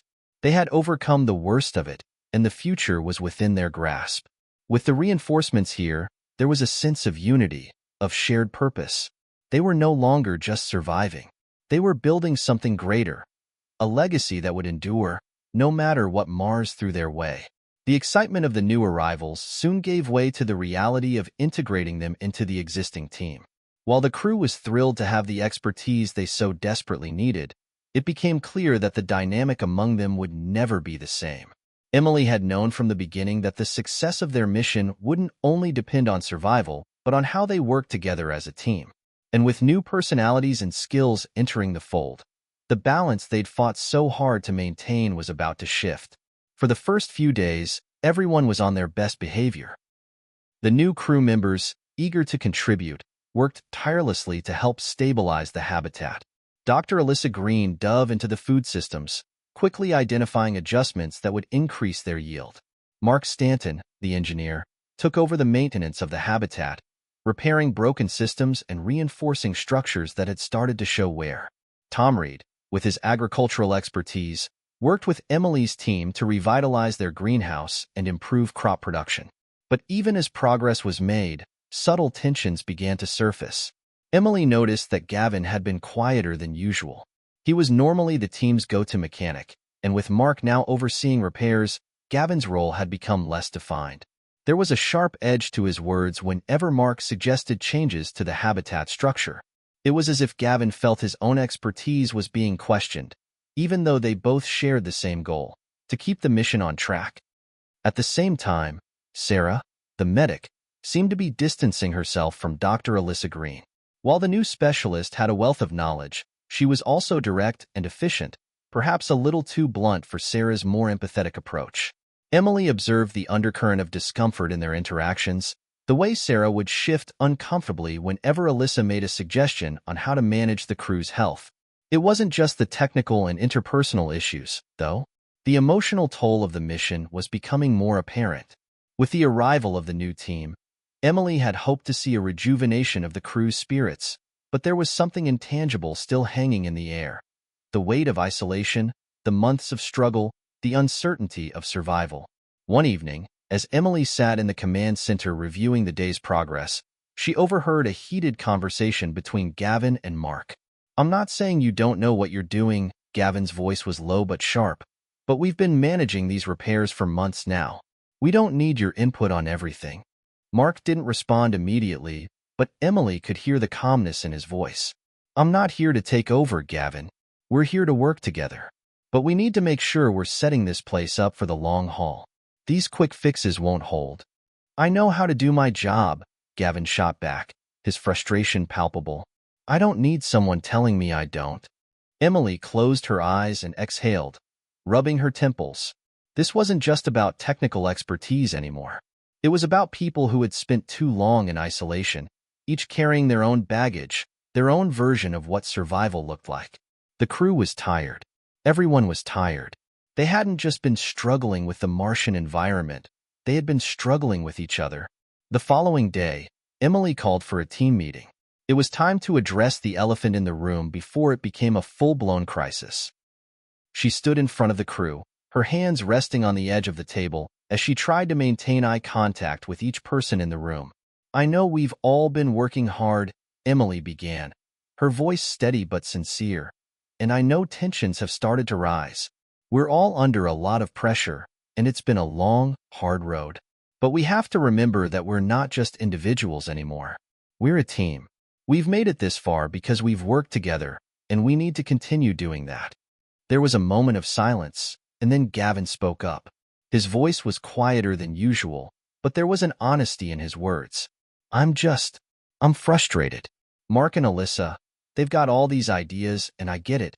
They're experts. But we've been doing this. We've been living it. I just don't want to feel like I'm being replaced." Alyssa, sitting across from Gavin, gave him a look that could be interpreted as surprise, though her expression was mostly unreadable. "Gavin, we're not here to replace anyone. We're here to help. I understand your frustration, but we're all working toward the same goal, to ensure your survival. That means we all need to be open to different perspectives." Sarah chimed in, her voice gentle but firm. "I think we all have different ways of doing things. It's important that we respect each other's methods, even if we don't always agree. But we can't let that divide us." Emily nodded, grateful for Sarah's calm approach. "Exactly. We're not here to compete with each other. We're here to build something together. This mission is bigger than all of us, and if we're going to succeed, we need to lean on each other's strengths." Mark, who had been quiet up until now, spoke with a soft, steady tone. "I understand that things may feel out of balance right now. We're all trying to figure out how we fit into this, but we'll figure it out. The important thing is that we're all here to make this work." Gavin looked at Mark, his expression softening a little. "I just need to feel like my contributions matter." Emily's heart ached for him. She knew how much Gavin had been carrying. He was the heart of the team, the one who kept things running even when it seemed impossible. "You matter, Gavin. We all do. This is a shared mission, and it takes all of us to make it succeed." After a long pause, Alyssa spoke again, her voice more measured. "We'll make sure to collaborate more. We're here to support each other." Slowly, the tension in the room began to ease. Emily could feel the shift, a subtle but powerful one. They weren't all on the same page yet, but they were talking. That was a start. As the meeting wrapped up, Emily felt a sense of relief wash over her. It wasn't easy, and it wasn't perfect, but they were beginning to understand each other again. There was no manual for this kind of mission, no clear roadmap. But they had each other, and they had a purpose. Together, they could face whatever came next.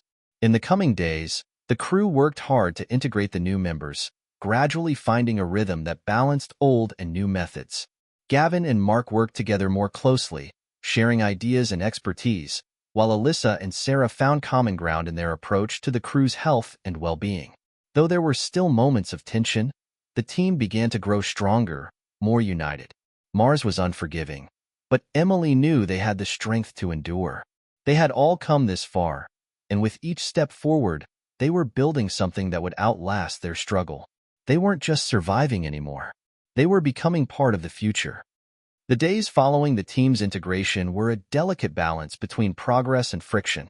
While the reinforcements had brought with them new knowledge and expertise, their arrival had also stirred up unresolved tensions within the crew.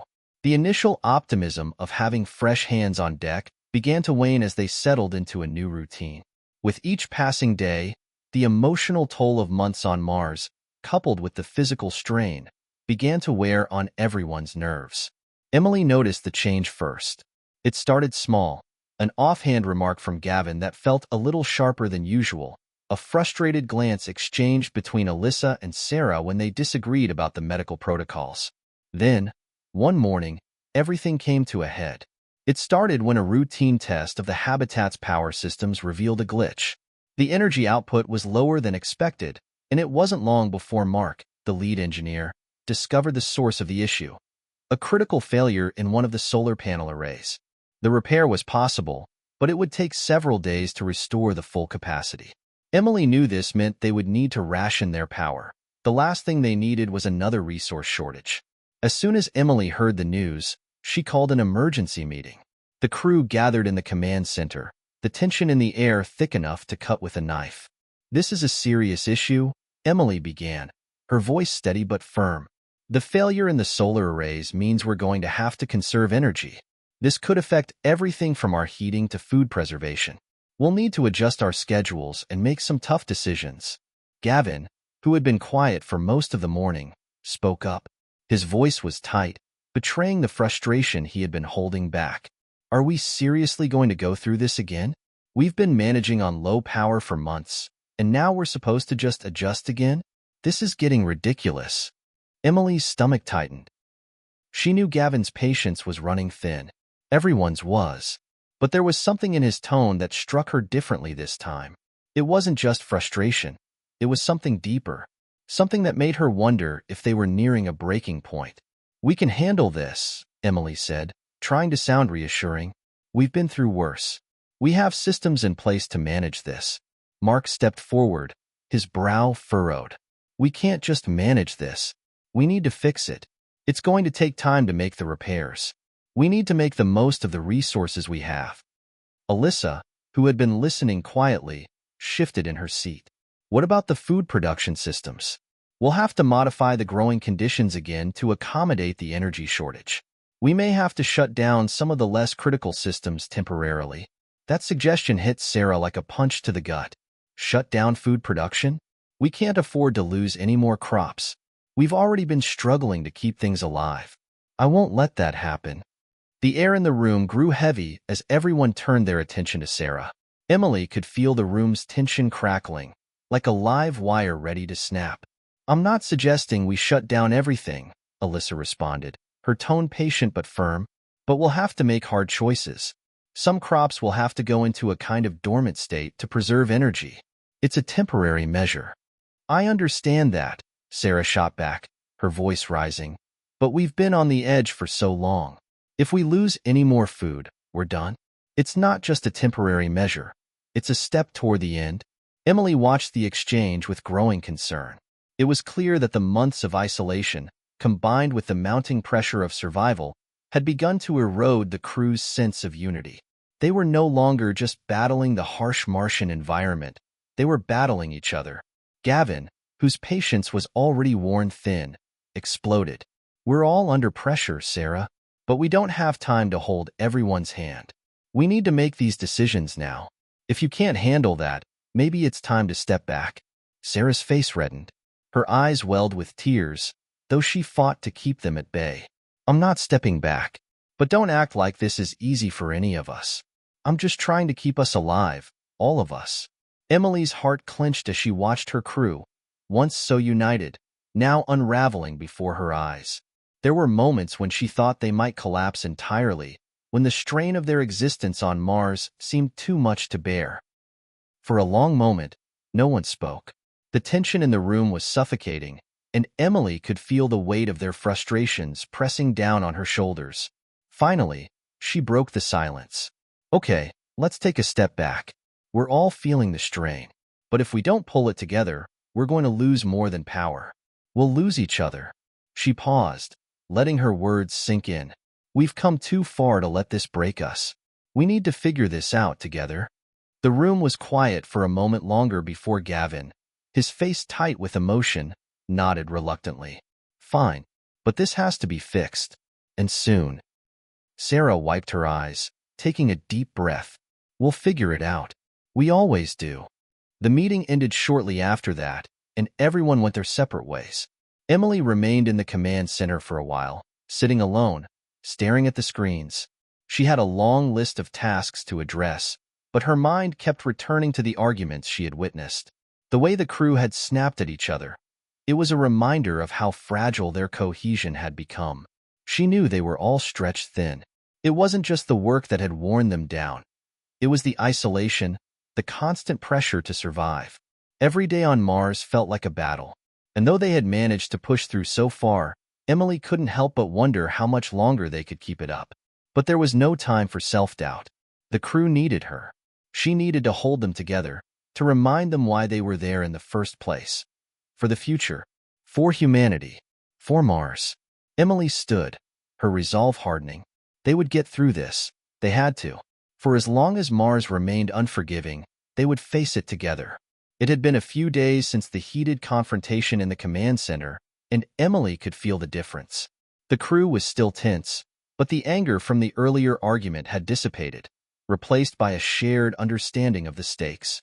They were beginning to find their footing again, but the threat of their mission falling apart lingered in the air like a storm cloud. The first step toward healing came when Gavin and Sarah, both of whom had been the most vocal during the disagreement, found themselves working side by side again. Emily wasn't sure how it had happened, but there was a subtle shift that morning. They weren't friends, but there was mutual respect between them once more. Emily made a mental note of that. Sometimes it wasn't about fixing everything immediately. It was about giving the team space to heal on their own terms. The solar array failure was still the most pressing issue, and Mark had made significant progress on repairs. But the power shortage wasn't just an inconvenience. It was a constant reminder that they were teetering on the edge of survival. As the days dragged on, the crew was becoming more resourceful. They started to ration their food, limiting themselves to only what they needed for the day. The greenhouse, once their symbol of hope, had become a lifeline, the only source of fresh food they had left. Sarah was particularly protective of it now, ensuring that every plant was carefully tended to. Emily had always admired Sarah's quiet strength, her deep care for the well-being of the crew. But even Sarah's optimism was beginning to falter. Emily could see the worry in her eyes every time she checked the crop yields, and the constant pressure of maintaining the habitat's fragile systems was starting to take its toll on everyone. It wasn't just the food, the power, or the repairs that were wearing them down. It was the isolation. Mars was a silent, desolate place, and the longer they spent here, the more oppressive that silence became. Even the presence of the new specialists hadn't filled the void. There were still moments when the crew felt utterly alone. One evening, after a long day of repairs and rationing, Emily sat in the common room with a cup of synthetic coffee, her eyes fixed on the small, flickering screen in front of her. It had been a long day, and her thoughts were scattered, a million things demanding her attention at once. The crew was functioning, but barely. She couldn't shake the feeling that something was missing, something vital that they needed to move forward. Just as she was about to turn off the screen and call it a night, her communication panel beeped and a message flashed across the screen. It was from Earth. Emily's heart skipped a beat. It had been weeks since they'd received anything from home. The messages were typically brief, updates on the state of the Earth-based mission, encouragement, and the occasional inquiry into the crew's well-being. But this message, this one felt different. She opened it. Emily, the message began. We understand the difficulties you and your crew are facing. The situation on Mars is precarious, and while we are doing everything we can to support you, it's clear that the road ahead is uncertain. That said, your work remains crucial. Your mission is one of humanity's most important endeavors. No matter what challenges you face, know that you are not alone in this. We're behind you. Keep pushing forward. There was no official communication from Mission Control, no updates on the power issues, no instructions on how to handle the rations or how to improve crop yields. But the message was personal, heartfelt, and Emily could feel the weight of it. Earth had not forgotten them. They were still a part of something bigger. She sat back, letting the words settle in her mind. It wasn't much, just a brief message of encouragement, but it was exactly what she needed to hear. For the crew, who had been so focused on survival and the day-to-day struggles, the reminder that they were part of a larger purpose was invaluable. That night, after the message, Emily called another team meeting. She wanted to share the message with everyone, to remind them that their efforts weren't in vain. She wanted them to remember the bigger picture, that they were pioneers, part of a mission that could shape the future of humanity. The crew gathered in the common room, their faces tired, but expectant. Emily stood before them, her voice steady. We've been through a lot, and things have been difficult, but I want you all to know that we haven't been forgotten. I just got a message from Earth. They know what we're going through, and they're with us. They believe in this mission as much as we do. There was a brief silence as the words sunk in. Gavin, who had been unusually quiet lately, was the first to speak. So, we're still in this? They haven't given up on us? Emily nodded. We're still part of something bigger, and we can't afford to give up on each other. We've come too far to quit now. Sarah's eyes brightened, and she gave a small, appreciative smile. It was the first real smile Emily had seen from her in days. Alyssa, who had been standing at the back, folded her arms and leaned against the wall. It's not going to be easy, but that message is what we need. We're all in this together. And whatever happens, we push forward. The rest of the crew murmured in agreement. There was a shift in the room, a subtle but noticeable change. The weight of isolation, the feeling that they were fighting alone, began to lift. They weren't just fighting to survive anymore. They were fighting for something greater, for a future that was still unknown but filled with possibility. The crew spent the next few days focusing on what they could do to improve their situation. Emily, though still anxious about their long-term survival, could see the difference in their approach. There was more collaboration, more shared responsibility, and even moments of laughter and lightness. They weren't perfect, far from it, but they were becoming a team again. Mark finished repairing the solar array, and within a few days, the power levels began to stabilize. The food rations were still tight, but the greenhouse had begun to yield more crops, thanks to the adjustments made by Sarah and Alyssa. Small victories, but victories nonetheless. Emily knew they weren't out of the woods yet. The road ahead would be filled with more challenges, more hardships. But for the first time in weeks, she felt a spark of hope. The crew was finding their way back, finding unity in the face of adversity. And that, she thought, was something worth holding on to. The days were getting longer on Mars, and so were the nights. The constant strain of limited resources, technical failures, and the deep, suffocating isolation had begun to make even the brightest minds in the crew feel as if they were barely holding on. But that night, something different happened. Something unexpected. The breakthrough they had been waiting for, though not in the form they anticipated, had arrived. It began in the quiet of the habitat. The hum of the life support systems was a steady companion to the crew's nightly routines. The recycled air was crisp. The distant crackle of the radio, barely audible, became a lullaby of sorts. In the medical bay, Alyssa, who had spent most of the evening running diagnostics on the life support system, was the first to notice it. It wasn't a sudden discovery, just a quiet anomaly. a slight dip in the oxygen levels. It wasn't enough to set off any alarms, but it was enough to make Alyssa pause and take note. She checked the readings twice, just to be sure. It was a small enough fluctuation that the system would likely correct itself, but that didn't ease her nerves. "Hey, Emily, come look at this," Alyssa called out over the comms. Within minutes, Emily made her way to the medical bay. Alyssa was standing next to the control panel, her brow furrowed as she stared at the oxygen readings. The screen flickered briefly, a technical glitch that had become too familiar. The habit of second-guessing every minor anomaly had become ingrained over the past several months. "What's going on?" Emily asked, her voice laced with concern. "I'm not sure," Alyssa replied, adjusting the display. "The oxygen levels have dropped just a little more than usual, but it's not critical. Still, I don't like it.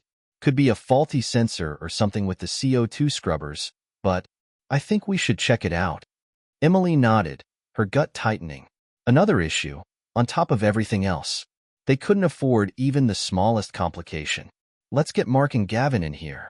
We'll need to track this down before it gets worse." The three of them worked through the night, combing through the systems, testing every part of the oxygen production and filtering mechanisms. It took hours, but the more they checked, the more they realized that it wasn't a simple technical glitch. There was a deeper problem with the habitat's core life support system. The air they were breathing was becoming less stable, and it was more than just the power or the scrubbers. "Something's off," Gavin muttered under his breath. He was crouched down near the system's central processing unit, his hands a blur of motion as he traced the wiring. "It's like the system's been compromised. Like it's not syncing right with the power grid." Emily's heart raced. The thought of the habitat's life support failing, in any way, was enough to send a jolt of panic through her. She forced herself to take a deep breath and stay focused. "What do we do? Can we fix it?" Mark, who had been examining the external pressure valves, straightened up. "We can fix it, but we're going to need to isolate the issue and run some intensive repairs. It's going to take time we don't have. We're already stretched thin with the solar array and food production." He sighed, his voice resigned. "It's risky." Emily didn't hesitate. "We don't have a choice. We do it now, or we risk everything. If this system goes down, we won't have enough air to survive." Her voice cracked slightly, but she regained her composure. "Let's get to work." And so they did. They worked in the cold silence of the Martian night, repairing and recalibrating the life support system one piece at a time. It was grueling work, and as the hours stretched on, Emily could feel the weight of exhaustion creeping into her bones. But there was no time to rest, no time to even think about the toll it was taking on them. They were fighting for their lives, for their future. Around 4 a.m., after what felt like an eternity of intense labor, the system began to hum back to life. The oxygen levels slowly began to rise again, and the pressure in the habitat normalized. It wasn't a perfect fix, but it was enough. The crisis had been averted, for now. Emily collapsed into a chair, wiping the sweat from her brow. The room was still dark, the only light coming from the soft glow of the control panels. Her head was spinning, her body aching, but the feeling of relief was palpable. They had made it through the night. "Well, that was fun," Gavin said, the sarcasm clear in his voice, though there was a hint of relief there as well. Emily chuckled, though it was faint. "Yeah, let's not do that again anytime soon." Alyssa, who had been silent for a while, finally spoke up. "I'm just glad we caught it when we did. Who knows what could have happened if we hadn't acted quickly." Mark nodded, his hands still trembling from the effort. "We're not out of the woods yet. There could be other issues we don't even know about." Emily's exhaustion was setting in, but she pushed through it. "We'll deal with those when they come. For now, let's get some rest. We've earned it." As the crew disbanded to their respective quarters, Emily remained in the control room for a few moments longer, her eyes on the readings. The crisis was over, but she knew it was only a matter of time before another challenge reared its head. She couldn't afford to relax just yet. Outside, Mars continued its silent orbit around the sun, indifferent to the struggles of the crew within the habitat. It was a constant reminder that they were alone in this, alone, yet together. And as Emily lay down to sleep, she couldn't help but feel the weight of their collective struggle. Tomorrow would bring new challenges, new obstacles to overcome. But tonight, they had won a small victory. The morning after the life support system crisis, the crew was running on fumes, physically and emotionally. They had spent most of the night fixing the issue, and now, as the first light of the Martian dawn broke through the small windows of their habitat, the team looked exhausted. The oxygen levels had stabilized, but the tension from the night before hadn't lifted. If anything, it had solidified. They all knew that their fragile survival was only as secure as the next crisis. But amidst the weariness, there was a palpable shift in the air, a quiet determination that hadn't been there before. The crew had fought their way through yet another disaster, and though it had been close, they had emerged victorious, together. For the first time in what felt like weeks, Emily sensed a unity forming. It was a small victory, but in the harsh environment of Mars, it meant everything. As Emily walked through the corridors of the habitat, checking in with each member of the crew, she noticed a subtle change in the way they interacted. The usual grumbling and exhaustion were still there, but the small, meaningful gestures, a pat on the back, a nod of encouragement, were more frequent. They were still a long way from being a well-oiled machine, but the cracks in their unity were beginning to close. It was a start, and sometimes that was all they needed. "Hey, Emily," Mark greeted her as she entered the engineering bay. His face was smudged with grease, and his hands were still shaking from the stress of the night's work. "I think I've got the solar array functioning at a more stable rate. Not perfect, but it should give us enough to keep going for the next few days." "That's great," Emily replied, her voice filled with relief. "You're doing good work. We all are." Mark gave her a small smile, clearly appreciative. "I'm just trying to keep things running. We're all in this together, right?" That phrase, "we're all in this together," seemed to be the thread that was beginning to pull them all together. It wasn't just a slogan or a passing sentiment. For the first time since they'd landed on Mars, Emily believed it. They were beginning to feel like a true team again, not just a group of individuals stranded on a distant planet. Later that afternoon, as the sun set on the red horizon outside, Emily sat down with Sarah in the greenhouse. The plants, though still fragile, were beginning to show signs of life. It wasn't much, but the little green sprouts felt like a promise, a reminder that growth, even in the harshest environments, was still possible. "How are the crops holding up?" Emily asked, watching as Sarah carefully tended to a cluster of seedlings. Sarah didn't look up right away, her hands moving with practiced care as she adjusted the soil around the plants. When she finally did look up, there was a quiet sadness in her eyes. "It's slow," she said. "The soil's not ideal, and we're running low on nutrients. But we're making progress. It's just going to take more time than we thought." Emily's heart ached for Sarah. She knew how much the greenhouse meant to her. It was a lifeline, not just for survival, but for hope. But there was only so much they could do with limited resources. "You're doing everything you can," Emily reassured her. "We all are. We'll get through this, one way or another." For a moment, Sarah didn't say anything, just continued her work in silence. But Emily could tell that she was thinking, her mind somewhere far off in the distance. The silence stretched between them before Sarah spoke again. "You know," Sarah said softly, "sometimes I wonder if we're doing all this for the right reasons. I mean, Mars, it's so barren, so empty.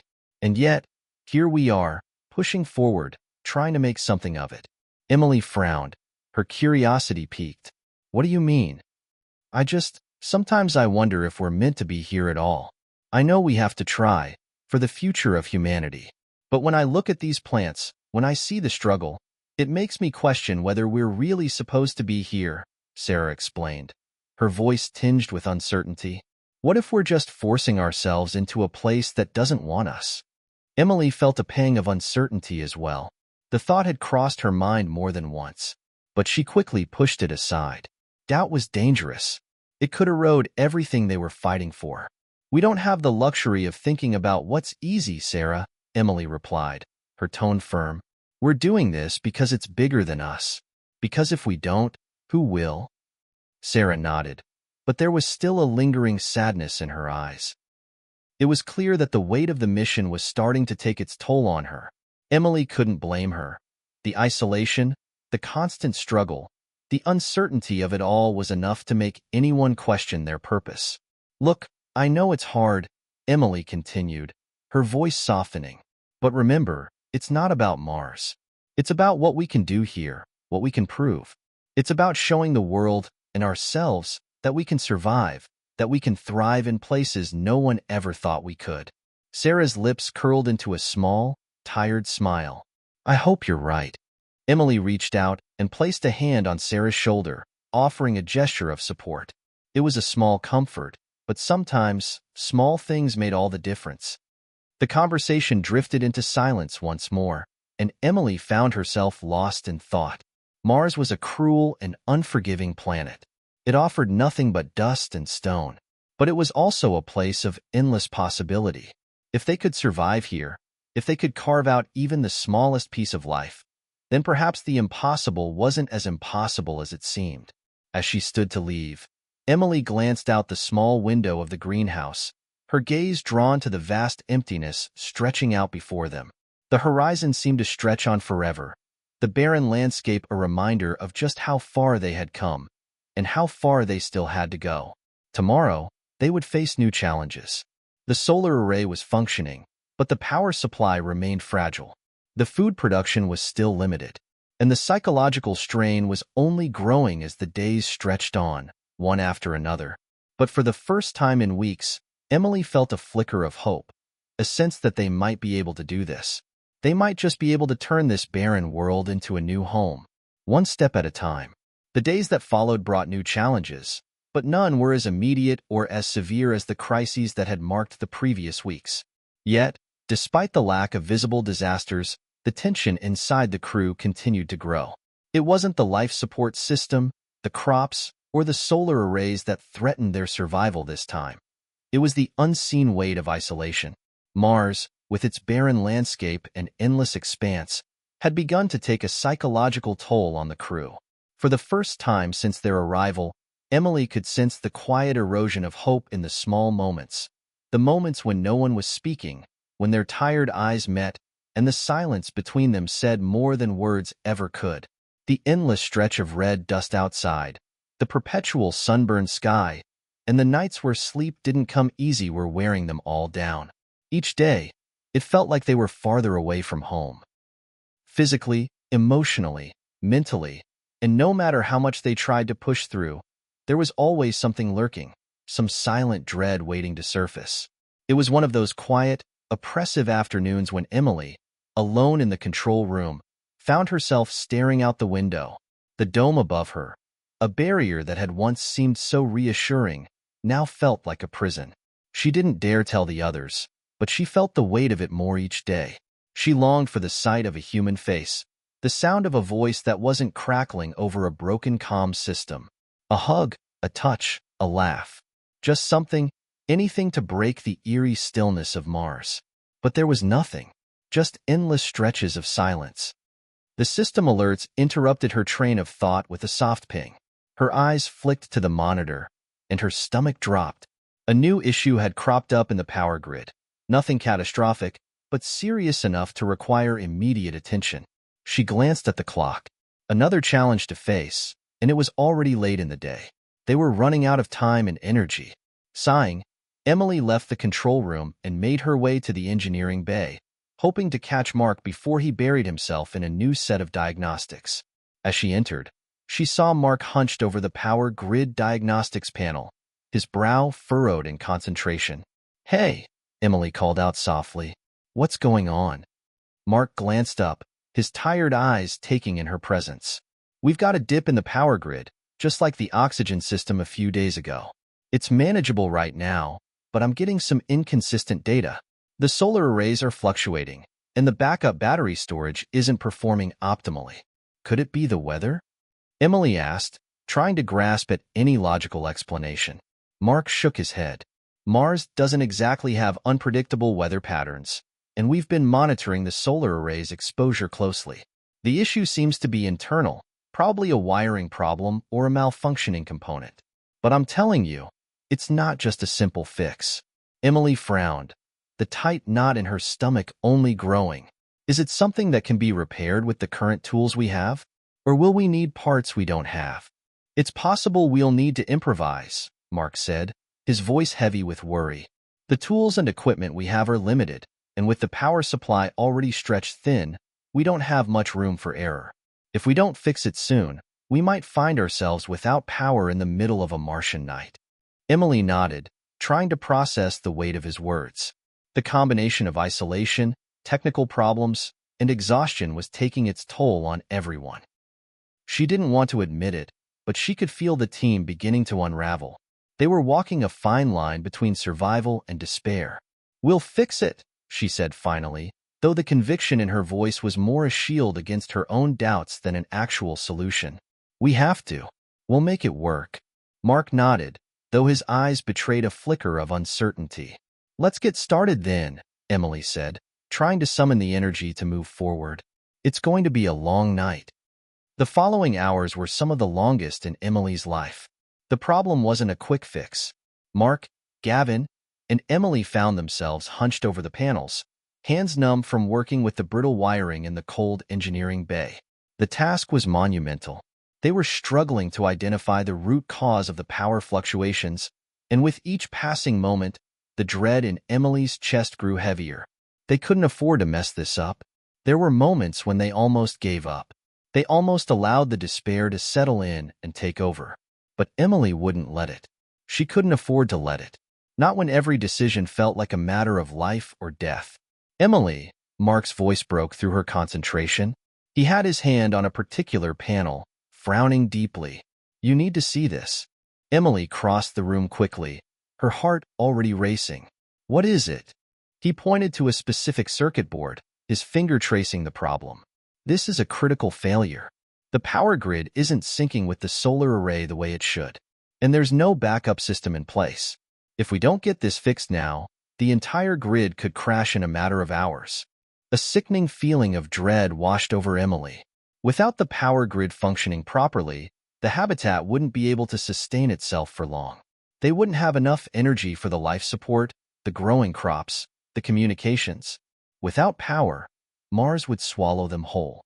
"We need to improvise," Emily said quickly. "Let's focus on getting the solar arrays running on maximum capacity. We'll have to patch the grid manually until we can figure out a permanent solution." The team worked in silence for a few more hours, their movements desperate and hurried.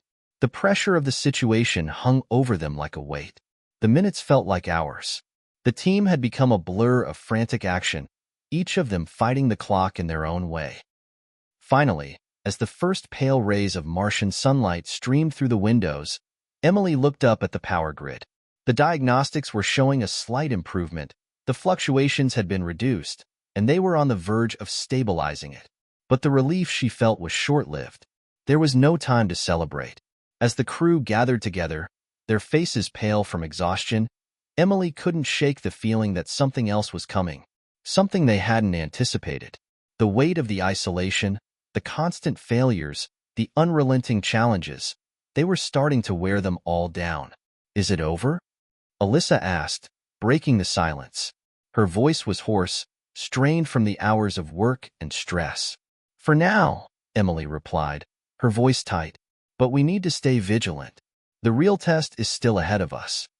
It was well into the following week when Emily felt the full weight of isolation crash down on her like a tidal wave. Despite the progress they had made in stabilizing the power grid and making small improvements to the life support systems, the growing pressure of being alone on Mars with no contact from Earth was beginning to break the crew. They had completed one more successful day of repairs, and they had managed to get the greenhouse plants growing again, albeit slowly. But the cracks in the team were starting to show. Small disagreements that had been bubbling under the surface for weeks were now spilling over into every conversation. Tired eyes, sharp words, and moments of silence that felt heavy with unspoken doubts. Emily had witnessed it, and though she tried to be the pillar of support, even she was struggling to hold it all together. It was during breakfast in the mess hall when she realized just how far gone they had become. There was no lightness in the air. No laughter, no jokes, no camaraderie. Just the clink of silverware on trays, the shuffle of feet, and the occasional tired sigh. The team sat in their usual spots, staring at their food like it was the last meal they would ever eat. "I don't think we're making any progress," Gavin finally muttered, his voice low but filled with the weight of defeat. Emily glanced up at him from across the table. He had been quieter than usual lately, withdrawn in a way that was unlike the cocky, confident engineer she had come to know. His face was gaunt, his eyes sunken with exhaustion. "What do you mean?" she asked, trying to keep the concern out of her voice. "We keep fixing one thing, and something else breaks," he continued, pushing his food around his plate.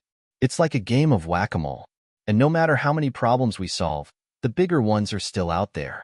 Mars is trying to kill us, and we're just waiting for the next disaster." The harshness of his words cut through the silence, and Emily felt a knot tighten in her stomach. It wasn't a new thought. She had been thinking it herself, privately, but hearing it aloud made it all the more real. "I know it feels that way," Emily replied, keeping her voice steady. "But we can't give up. Every day we're here is a day we've survived. And that's something." "Yeah," Sarah chimed in from across the table, her voice softer than usual. "But how long can we survive like this? We're running on fumes. We're tired. We're hungry. We're losing our minds out here." Emily looked at her, feeling the weight of those words settle over her like a shroud. It wasn't just Sarah. Everyone on the team was starting to crack. She could feel it in the air, like the tension before a storm. "We have to hold it together," Emily said, her voice more forceful now. "We're a team, and if we break, we'll have nothing. Mars will win. Do you want that?" Mark, who had been silent up until now, spoke up. His face was drawn, his voice tinged with frustration. "No one's saying Mars is going to win. But we're on the edge here, Emily. It's not just the physical challenges. It's the mental ones. We're losing our grip. Every day we spend here feels like a day longer we're never going to get back." Emily's heart sank. The reality of their situation was hitting her harder than she was willing to admit. She had been so focused on keeping the team moving forward that she hadn't stopped to check in with them on a deeper level, emotionally. The isolation, the uncertainty, the fear of never making it home. It was all starting to weigh on them in ways that no amount of repair work could fix. But that's when something unexpected happened. A loud beep sounded from the comms panel in the corner of the room. It was a low, urgent sound. The crew froze, all eyes on the screen as it blinked to life. Emily stood up quickly, her heart leaping in her chest. "Is it Earth?" Alyssa asked, her voice shaky, barely above a whisper. Emily rushed to the panel, her mind already racing. If it was Earth, if they were getting a message from home, could it be a rescue mission? Could they finally be coming to get them? She activated the comms and listened intently, her breath catching as the static filled the room. But then, to her surprise, the voice that came through wasn't from Earth. It wasn't even human. "Attention, Mars crew," the voice crackled, sounding strangely mechanical. "This is the first message from Mars Colony 1. We are aware of your presence on the planet and have been monitoring your situation. Please stand by for further instructions." The room fell deathly silent. Emily's mind was racing. Mars Colony 1? She had never heard of any such colony. Could it be another mission that had somehow landed before them? Had they been stranded here for longer than they knew? "This is a joke, right?" Mark said, his voice trembling with disbelief. Emily's stomach churned. "We don't know yet," she replied, trying to calm herself as much as the others. "Let's just wait for more information." The comms panel continued to hum, and then the voice came back. "We will be sending additional communication in 72 hours. Until then, stay where you are and maintain current operations. Your survival is our priority." The signal cut off abruptly, leaving the crew in stunned silence. No one spoke for what felt like an eternity. The implications of the message were too vast to process all at once. If there was another colony on Mars, what did it mean for their mission? What did it mean for their survival? Emily stood frozen, her mind spinning. For the first time in weeks, there was a glimmer of hope. It was distant, faint, but it was there. "We need to get ready," Emily finally said, her voice steady, though she felt a rush of emotions inside. "We don't know who this is or what they want, but we have 72 hours to prepare. Let's make sure everything is running smoothly and be ready for whatever comes next. The crew exchanged uncertain glances, but they nodded. There was no more arguing. For the first time in a long while, they all had a singular purpose: to prepare for whatever awaited them. The following 72 hours were an agonizing mixture of preparation, speculation, and uncertainty. The crew had no way of knowing what awaited them or whether the message from Mars Colony 1 was a blessing or a curse. Emily felt the pressure mounting on her shoulders. Every conversation, every decision felt like it could make or break their chances. They were no longer just trying to survive. Now they were trying to prepare for something they couldn't even comprehend. The initial excitement about the message had quickly turned into a haze of suspicion. Mars Colony 1? The crew had never heard of it, and the timing of the message only added to the mystery. Why had it taken so long for anyone to contact them? If there were others on Mars, why hadn't they reached out sooner? What were their intentions? Emily couldn't shake the nagging feeling that they were being watched, that someone, somewhere, was pulling the strings from behind the scenes. Were they being used as a test subject for something larger? Was this all part of a grander plan?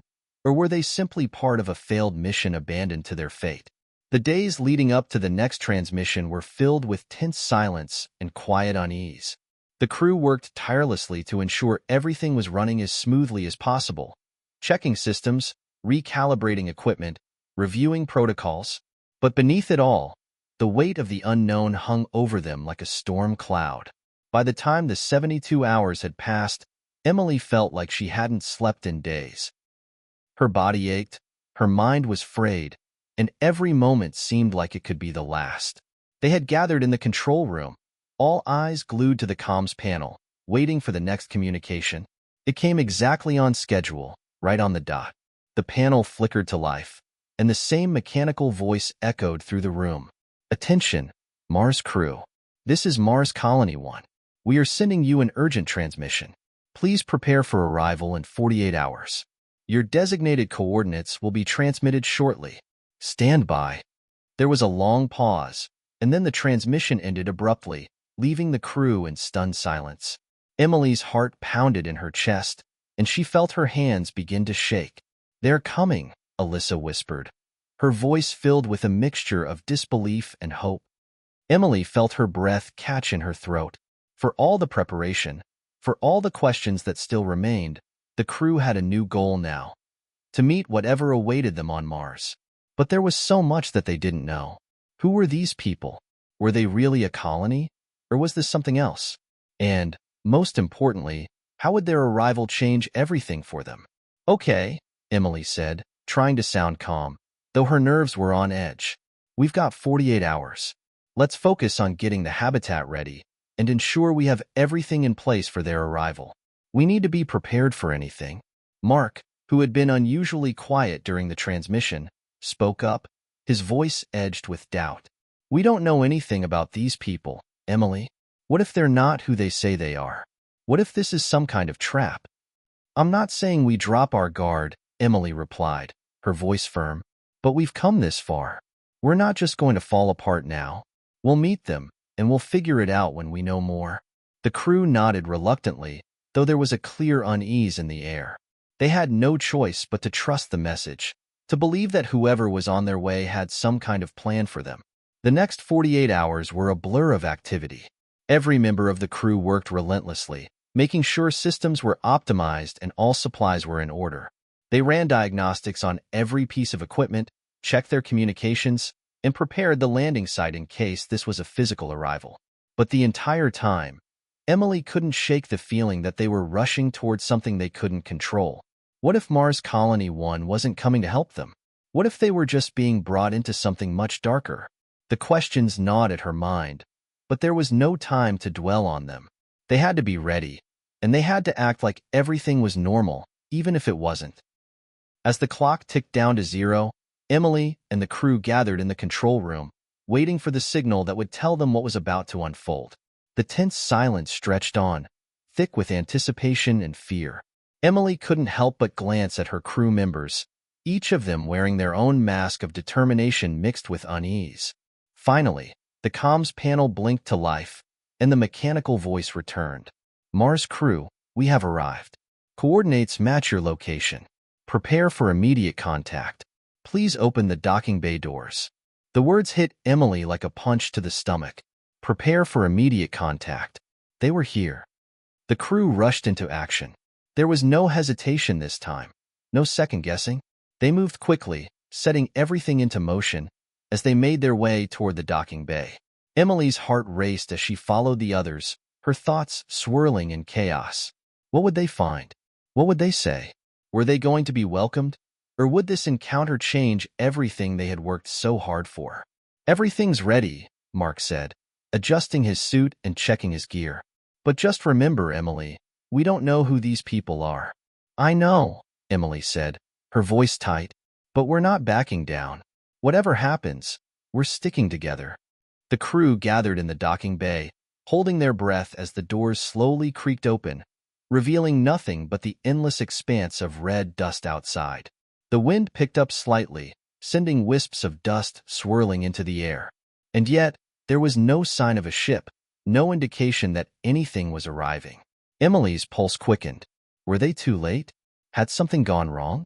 Then, a flash of light caught her eye, distant but unmistakable. A strange object was descending slowly from the sky, its silhouette dark against the Martian atmosphere. The crew gasped collectively, their breath catching in their throats. This was it, the arrival. The object hovering above the Martian surface wasn't a ship, not in the way Emily and the crew had expected. It wasn't anything they'd seen before. Sleek, compact, and silent, it descended slowly, almost effortlessly, as though it were gliding on invisible currents of air. The air was thick with anticipation as the crew watched, transfixed by the sight of something they could hardly comprehend. There was no flashing light, no fiery propulsion, no noise to herald its arrival. It was as if it had materialized out of nowhere, and yet it was unmistakably real. Emily's heart thudded in her chest. The message had promised contact, and now, here it was. An unknown vessel approaching them in the red dust of Mars. Is that a drone? Gavin asked, squinting into the hazy sky. His voice was barely above a whisper, disbelief coloring his words. No way, Mark replied, his voice tense. That thing's too big to be a drone. I don't know what it is, but it's coming down fast. The object continued its descent, and soon, it hovered just above the Martian surface, kicking up a gust of dust beneath it. For a long moment, it simply hung there, suspended like an alien presence, casting strange shadows over the landscape. Emily's mind raced. There was no way this was a normal arrival. The technology was beyond anything they had. Could it be Mars Colony 1? Were they inside? Had they come to help, or had they come with a different purpose entirely? We need to open the bay doors, Emily ordered, her voice steady despite the whirlwind of thoughts swirling in her mind. Let's not keep them waiting. The crew scrambled to get into position, but even as they moved, Emily couldn't shake the sense that something wasn't quite right. Everything was happening too fast, too quietly. There was no fanfare, no welcoming committee. No one was there to greet them. As the docking bay doors creaked open, the object began to descend lower, finally touching down in the Martian dust with a soft thud. It was smaller than they had imagined, barely the size of the control room they had spent so many sleepless nights in. But even at its small size, it radiated an imposing presence, as if whatever was inside held a power far beyond anything the crew had encountered. Emily signaled for the team to prepare. They gathered around the entrance of the bay, checking their suits, their helmets, their equipment. The air was thick with uncertainty, but they had no choice now but to face whatever was coming next. The silence was broken only by the soft hum of the vessel's engines, which powered down the moment it touched the Martian surface.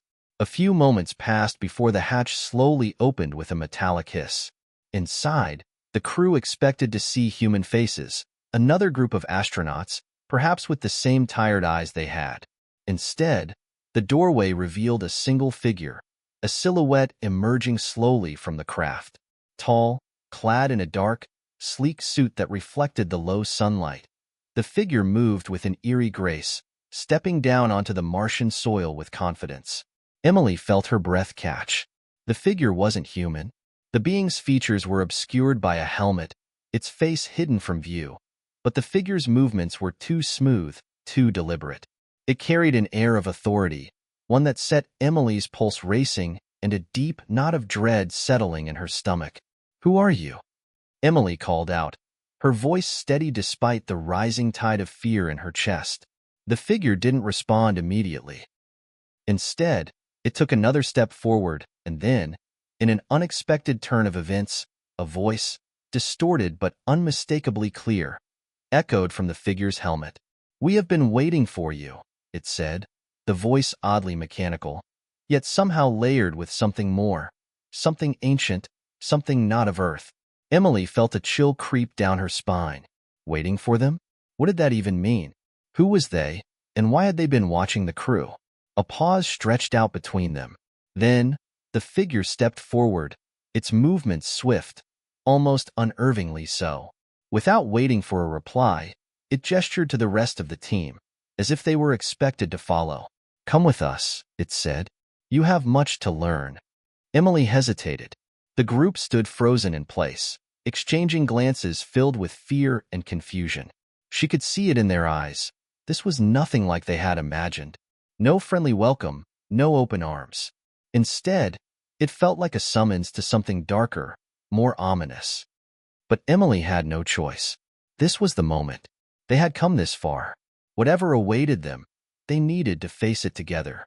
"Let's go," she said, her voice breaking the silence. Without another word, Emily and the rest of the crew stepped forward, walking toward the unknown being. Their footsteps were heavy, each one laden with questions, doubts, and fears. The unknown loomed large ahead of them. The figure led them past the craft, toward an entrance that appeared from beneath the dust, a hidden door that had not been visible moments before. It slid open silently, revealing a vast underground structure. The walls shimmered in the dim light, almost like they were alive, smooth, sleek, and impossibly advanced. The interior was unlike anything the crew had ever seen. There were no wires, no exposed pipes or cables like the ones they had become accustomed to in the base. Instead, everything seemed to be integrated into the structure itself, clean, efficient, and too perfect to be man-made. They stepped inside. The air was cooler than it should have been, and the strange hum from the walls made their skin prickle. The figure led them through the winding corridors, each one seemingly endless and filled with more questions than answers. They finally arrived in a large chamber. A low table sat in the center of the room, surrounded by chairs. And at the far end of the chamber, seated in a high chair that seemed almost like a throne, sat another figure. This one, too, was shrouded in darkness, but Emily could sense its presence more powerfully than the others. As the crew filed in, the figure's voice filled the room. "Welcome to Mars Colony 1, it said, its tone calm and authoritative. "You are not here by accident. You were chosen." Emily's heart sank, her mind racing with the implications of the words. Chosen? Chosen for what? What were they walking into? And why were they chosen at all? "Chosen for what?" she asked, unable to keep the tremor out of her voice. The figure at the chair raised its head, revealing the faintest hint of a smile. "You'll find out soon enough." The words of the mysterious figure echoed in Emily's mind. "You were chosen." The phrase lingered like a shadow over the crew as they stood in the dimly lit chamber, each of them grappling with the magnitude of what was happening.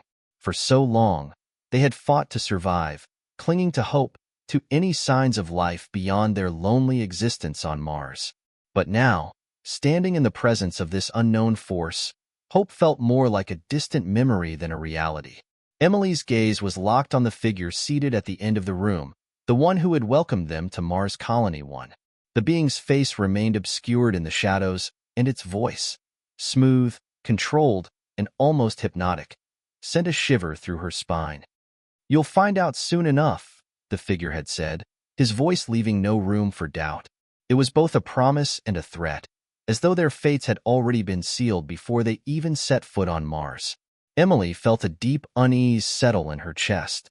She couldn't shake the feeling that they were walking into something far beyond their understanding.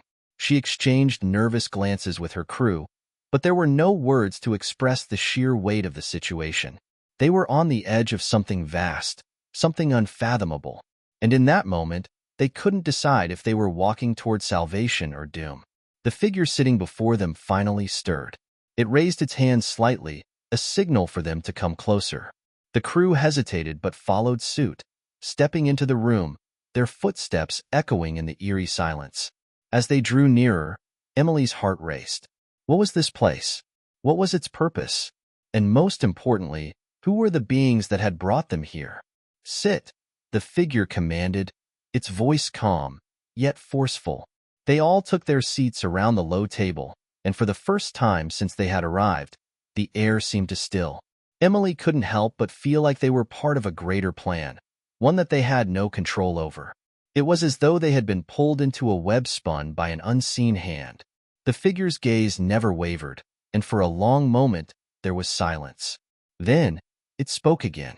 Your arrival was not by chance, it began, its words deliberate and measured. You are part of a much larger experiment, a test. You were chosen because you possess something rare? Emily's pulse quickened. What do you mean by rare? She asked, trying to keep her voice steady, though every fiber of her being screamed for answers. The figure paused for a moment before responding. You were selected because of your resilience, your ability to survive against overwhelming odds. You have shown that you are adaptable, capable of enduring the harshest environments. You are the perfect candidates for what comes next. Emily's mind was racing. She had suspected that they were part of something larger, but hearing the words spoken aloud sent a chill through her. Were they some sort of test subjects?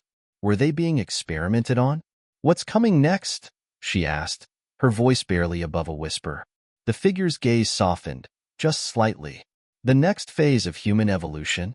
The word struck Emily like a thunderbolt. Human evolution? You are here because Earth is no longer sustainable. Resources are depleting, and humanity is on the brink of collapse. Mars, as you know, is the first step. But you and your crew, you are something more. You are the foundation upon which humanity's future will be built. A cold sweat broke out across Emily's forehead. She had always known that the mission to Mars was bigger than just survival. But to hear it, to have it laid out so plainly, it was a truth she wasn't prepared for. The figure continued. The real work begins now. Your journey was never meant to be just about exploration. It was about preparing you for what is to come. We have been watching you, studying your every move. You are not the first, and you will not be the last. But you are the ones who will lead humanity to its next stage. Emily's mind reeled. It was impossible to process. You've been watching us? All this time? From the moment you left Earth, the figure said, nodding slowly. We monitored your progress, your behavior, your interactions. You were all selected for your unique qualities, your ability to adapt, to survive, to innovate. These are the traits that will allow humanity to evolve beyond what it is today. Mark, who had been eerily quiet until now, finally spoke up. His voice was sharp, filled with disbelief. And if we hadn't made it? If we had failed? What would have happened then? The figure's expression remained unreadable. Failure was never an option. Your survival was predetermined. The room fell into a tense silence as the weight of the figure's words sank in. It was all part of a plan, an elaborate, cold, and calculated scheme. They were nothing more than pawns in a game much bigger than they could comprehend. Emily felt a mixture of betrayal and disbelief. All their struggles, all their hardships, the blood, sweat, and tears. They had been nothing but a test, a trial to see if they were worthy of the next step in humanity's evolution. What happens to us now? Emily asked, her voice barely above a whisper. The figure didn't answer immediately. Instead, it slowly rose from its seat, its movements deliberate. Now, we prepare. The rest of the world will follow. You will lead the way, showing others how to survive, how to adapt to this new reality. The future of humanity is in your hands. Suddenly, the door to the chamber slid open with a soft hiss, and a group of figures entered. They were human, or at least appeared to be. But their eyes, there was something different about them. Cold, distant. Their expressions were devoid of emotion, as though they were mere extensions of the being before them. One of the figures approached Emily. He was tall, his face hidden by a mask. But there was something about his posture that sent a wave of unease through her. "You will be briefed on your next task shortly," he said, his voice emotionless. "Follow us." Without a word, Emily stood, the crew following her lead. As they moved toward the exit, the figure's words from earlier echoed in her mind. "You were chosen. Your journey is only just beginning." But what was the true cost of this choice? What would it mean for them, and for humanity, when they returned to Earth? Or if they ever did? The answers were still unclear, and the weight of the truth pressed down on Emily with an unbearable intensity. What she had once thought was a mission to save humanity had become something far more complicated. As they exited the chamber, Emily could only wonder how much of what they had experienced on Mars had been orchestrated from the very beginning. And as the doors slid closed behind them, she knew that the journey ahead would be unlike anything they had ever imagined. Hit subscribe and leave a comment with where you're watching from. This story might just spark a new beginning. What's one thing that always pushes you forward, even when things get tough?